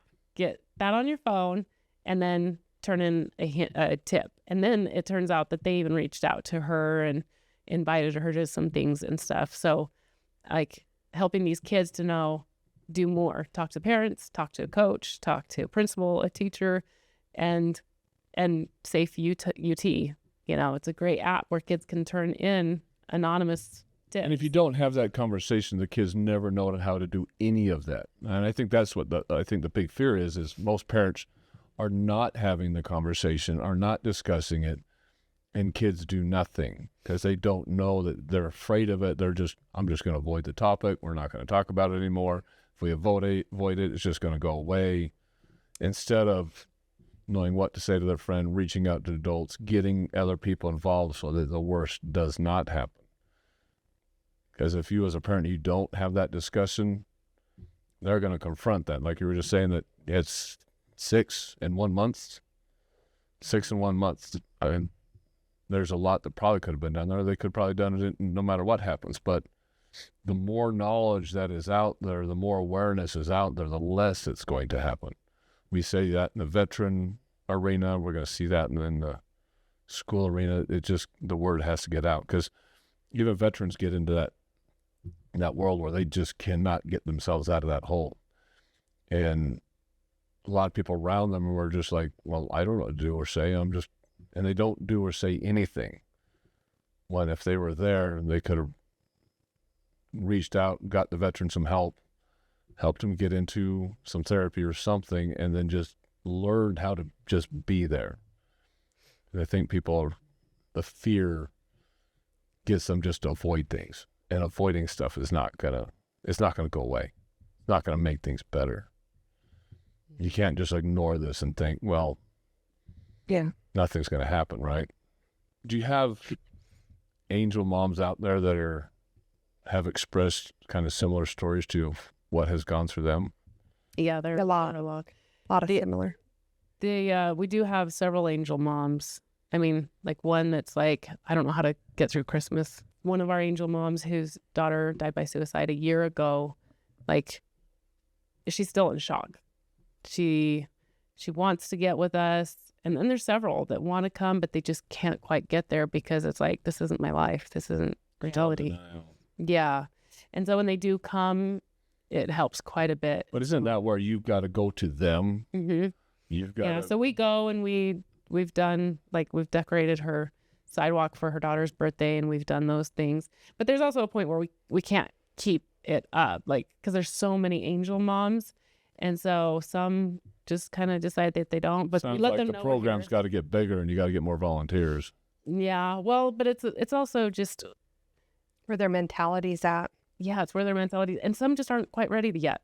And so this one, she's coming to our next one next week, and so, but it's also just, you got to get through that shock of it. And some people don't want to talk about their child. Like most of us, we want to talk about our kids. I want to say Tabitha's name. I want other people to say Tabitha's name. I want it to be heard, and others just don't say anything, you know? And I don't think that's as common, but there's some that just want to ignore the problem and not go into it. Because But it's too painful. It's so too they painful. bury It's it. hard. And I don't judge at all. It's just, I do it differently, and they're going to do it differently. And so if you want to come and to be with us and talk with us, and a lot of them after they've joined, you know, and they, like, especially Marco Polo is our biggest thing. We're not super consistent getting together once a month, but we really try. But Marco Polo, they're like, you guys, I didn't want to do this. I didn't want to be here. I don't want to talk to you guys, but I am so glad that we are talking. And they have absolutely loved being able to communicate with each other and with us, and to be able to understand. So this other angel mom, for Christmas, she's like, can we please get together? 'Cause I don't know how to do this. I don't know how to do Christmas without her. And so we were able to get together and have such an amazing dinner and eat and talk and to feel that camaraderie of, I'm with you. I understand this pain. Going back to medication, so kind of end here. I think the drug world is getting more and more dangerous as well, because there's a lot of proliferation, a lot of advertising where drug companies, they just make a lot of money on these ADHD medications, and there's a big push of getting kids on medications, and I think that's incredibly, incredibly dangerous. I was in the medical industry or still in the medical industry for quite a while, and we had a specialized DNA test for adverse drug reactions. It was called a pharmacogenetic test, and maybe people haven't heard of the pharmacogenetic test, but what it does is it tests your DNA to see how your body would react to certain medications long before you take the medications. And it saved a lot of lives in the psychotropic medications and the cancer medications, and particularly in heart medications, because you get drugs like warfarin and stuff like that are incredibly hard on the heart, or cancer medications that are incredibly difficult. And true life stories, we had a family reach out to us, a doctor reached out to us from Sacramento, California, and they had a daughter who was 13, 14 years old that had attempted suicide and failed. And they think, I think it's because of the drugs, because she just goes through these huge mood swings and just can't even think, she can't even handle herself. So we ran the pharmacogenetic test on her, found out that she had extreme adverse drug reaction DNA-wise to the medication the physician was prescribing to her. And we prescribed the medication to her, and all of a sudden she equalized out, or the doctor prescribed it according to what the DNA test said, and she equalized out. Because what happens when you're taking the medication, there's two ways you can react to medication. You can be an ultra-fast metabolizer, or you can be an extremely slow metabolizer medication. So if you're taking a medication that says take once every 8 hours, and you're an incredibly fast metabolizer of that medication will be too much of it in your system right up quick, and then it just drops off because you just blew through it in like 4 hours instead of 8. And so there's this cliff. So you have the medication, you just drop off a cliff. And so the highs are higher and the lows are lower because there's this cliff that you just drop below. And before you take the next dosage 8 hours later, which sends you through it, it's another tailspin. So these huge highs and these huge lows are often make it worse for the patient. On the other spectrum, you could be incredibly slow metabolizer, and the doctor could prescribe to you something that you take every 8 hours or every 24 hours, whatever it is, and you still have a lot of it in your system way past the time you take your next dosage because your body's just not processing the medication very, very quickly. And so the first dose you take, you probably have way too little and you're not feeling the effects of it. But the time you take your second dose, all of a sudden now you have way too much in your system. And doctors have no idea about this. And so we did a lot of work with the pharmacogenetic test, and we saved a lot of people with heart medications and cancer medications, which are the primary ones, but psychotropics are huge. So I have a high recommendation if your children are on psychotropics, so you go out and look for the test. Again, it's called a pharmacogenetic test. That will help that, because the problem the doctors have is all they're going off of history, off of experience, right? They're not necessarily catering that medication to the patient on how they process that medication. But the other side of that, I think we jump to medications way too quickly in this world, way too quickly. Even with my own kid, my own son was going to school and had one of the teachers, and shouldn't he be on medication? It was just because the teacher was stressed out for the day, and the classroom was just going crazy, and she made that recommendation to several parents just because herself was not handling the day very well. And since my wife is a school teacher, down the hall from this teacher, and she kind of recognized what was going on over there. But if you have a teacher like that can't handle the situation, all of a sudden just has a bad day and reacting, and all of a sudden just tells a parent, your kid needs to be on drugs. Not recognizing that the teacher is going through a bad day, and she said the same thing about 5 or 6 other kids in the classroom. Parents are going to take it seriously and all of a sudden go get their kids on medications. So the parents, you have to have an incredible amount of discernment. And medications, it has to be just a last resort, a very, very last resort. We started off saying that there's a lot of school violence, there's a lot of school shootings, a lot of people blame it on guns. Personally, I would be blaming 99% of all that on drugs, on medications, and there should probably be a lot of lawsuits against pharmaceutical companies for not explaining exactly what their drugs are or not going to do. I think there's a lot of fault there. Amongst your angel moms, have you seen anything where they thought it was pharmaceutical related? Mm-hmm. Yeah, I've got one for sure that she knows that it was because of some medications her daughter was on. For sure that she knows that. And others could not necessarily know that, but it could throw their kids. My son was on Adderall. Yeah, Adderall is one of the worst. So, yeah, Joey, like I said, the first 3 years, like the teachers would put him in a corner because he couldn't sit still and he couldn't move, I don't know if because of meth being used, pregnancy and all of that. And that's what they say. So it was really hard to know what to do because he would not concentrate or sit still or do his work or anything unless he had the time released Adderall. And he was on Adderall. He's on Adderall the day, when he took his life. But he could not focus without it. So I'm agreeing with you. That's kind of maybe where dosages could have been an issue too, where he could have had too much, too little in the system. I don't know, but I know the detectives and the whatever had to find every little pill and where is it? They searched the whole house, and they found it, but it was like, we know he's on Adderall, so they wanted to make sure he didn't overdose or anything like that. But yeah, he honestly could not function unless he was on it. No, so I'm not saying. I see a lot of that because maybe there was something else he could have taken. I don't know. Yeah. I don't have any children on anything. He was my first child that he just, even if he missed one day, the teacher would call me and say, this isn't the same Joey. Yeah, and a pharmacogenetic test would tell you that. Yeah. It walks through all the. Yeah, and I wish I would have known that because that could have helped. Yeah. I don't know. All those. I don't know. We used to do a lot in pharmacogenetic testing. And the downside behind that is it costs a good amount of money to have one of those things. And insurance companies were covering for the longest period of time, and then Medicare, Medicaid didn't like covering them, and there's a whole bunch of pharmaceutical companies that were losing a lot of revenue because people stopped prescribing certain medications, and they started lobbying government to control the pharmacogenetic testing. So Medicare, Medicaid was lobbied to stop covering it. They're covering it again now, but they stopped covering it for a while, or they limited it down to so many genes that they would be allowed to cover. All the other insurance companies followed suit and stopped covering it. So there's this huge period of time where we were doing a ton of them, and then it dropped out off where we weren't doing any of them because insurance companies stopped covering them, and then it's coming back in a little more controlled area. And I think it's more because people know that they do good, but at the same time, you have insurance companies that don't want to spend the money on them. Yeah. So there's that side of it as well. Because the pharmaceutical companies, there's a huge lobby to push meds because they're making trillions of dollars off of that. So it can be very, very dangerous. Great. Very dangerous.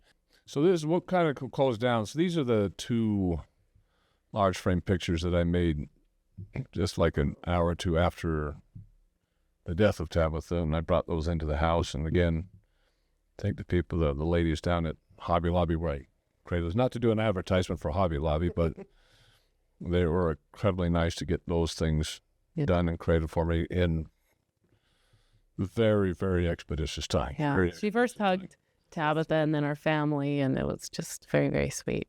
And then the other picture was of you taking her out. So we were up camping, and we're out four-wheel driving and had gone through a lot of puddles. But we got to one puddle that didn't look very deep. Thought it was like any of the other puddles, and we went into it, and it was up almost to the seat of the four-wheeler. I mean, it was incredibly deep. And then there was a big rock out in the middle of it. Obviously didn't see, and the four-wheeler got hung up on the rock. We got kind of high center on this rock out in the middle of this puddle, and I could feel the puddle with my foot because I couldn't see in the mud, and I was trying to reach down with my leg, and I was soaking wet trying to get out of it. So to get off of it, I really had to rock the four-wheeler off of the rock, and I was throttling that thing just to get it off, and obviously that was the result because it kicked off a lot of mud, and Tabitha was on the seat behind me. She was so happy. Look at all this mud. I'm happy. She loved the mud. Then we got back to the campsite trying to halfway clean ourselves off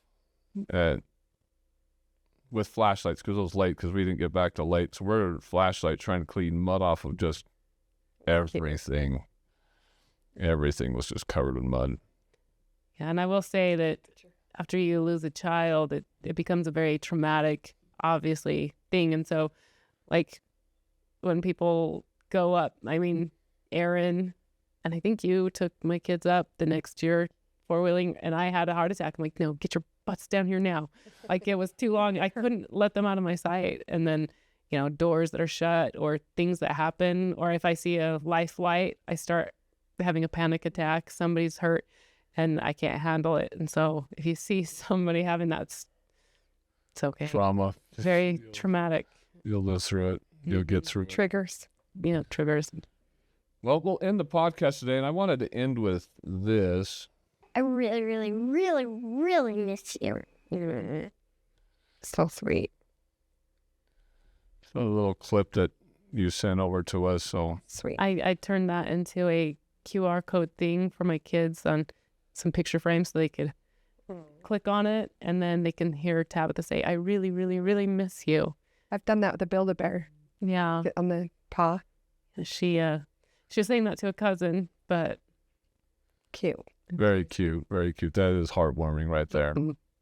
Well, I hope everybody in the audience kind of learned from this show that it's something that has to be addressed. You have to discuss it. It cannot stay in the obscurity. It cannot stay in the dark. You've got to open conversation about these topics because you have no idea if it's going to affect your kids, your neighbor's kids, friends of your kids, you've got to treat it like we said, like sex education or anything else you want your children to know. It's got to be an open conversation. So if they're conflicted with it, they know they're safe to discuss it. If they have friends that are conflicted with it, that they know how to react to that and get adults involved. Incredibly sensitive discussion. Obviously, we've had a lot of tears here, a lot of remembering of what has happened in the past. And I'm sure there's a lot of you out there that have gone through this that are looking for that help and assistance. And it's not always kids. It could be adults. We've discussed veterans a lot about how much veterans go through and the post-traumatic stress disorder they coming out of the military and seeing what they've seen or experienced, what they've experienced. We've had veterans come out of sexual problems that they've had in the military, and that's not just in the military, but everywhere now that causes trauma like this. So there's a lot of things that cause it, but if you never address it, if you just sit back and ignore it, then it's just going to fester and become worse. This is God and Country. Again, look forward to us in the coming weeks. Next week, we're going to have Dr. Moore on. Again, he was a physician that just got pardoned by President Trump for giving people vaccines without giving a vaccine so they wouldn't lose their jobs because they didn't want to get the jab, and he'd give them the vaccine card anyway. After that, we'll have Megan Strader on for the second time. She's been our #1 podcast. We brought her back. But again, look forward to the first and second week of October. First week of October, we've got ICE coming in. Following week, we'll have Border Patrol coming right in. And right after ICE and Border Patrol, we got Senator Mike Lee coming in. And then a couple weeks after that, we have Angel Studios coming in to discuss their new show coming out called Trust and Treason. So we'll look forward to those. This is God and Country. We'll see you guys next week.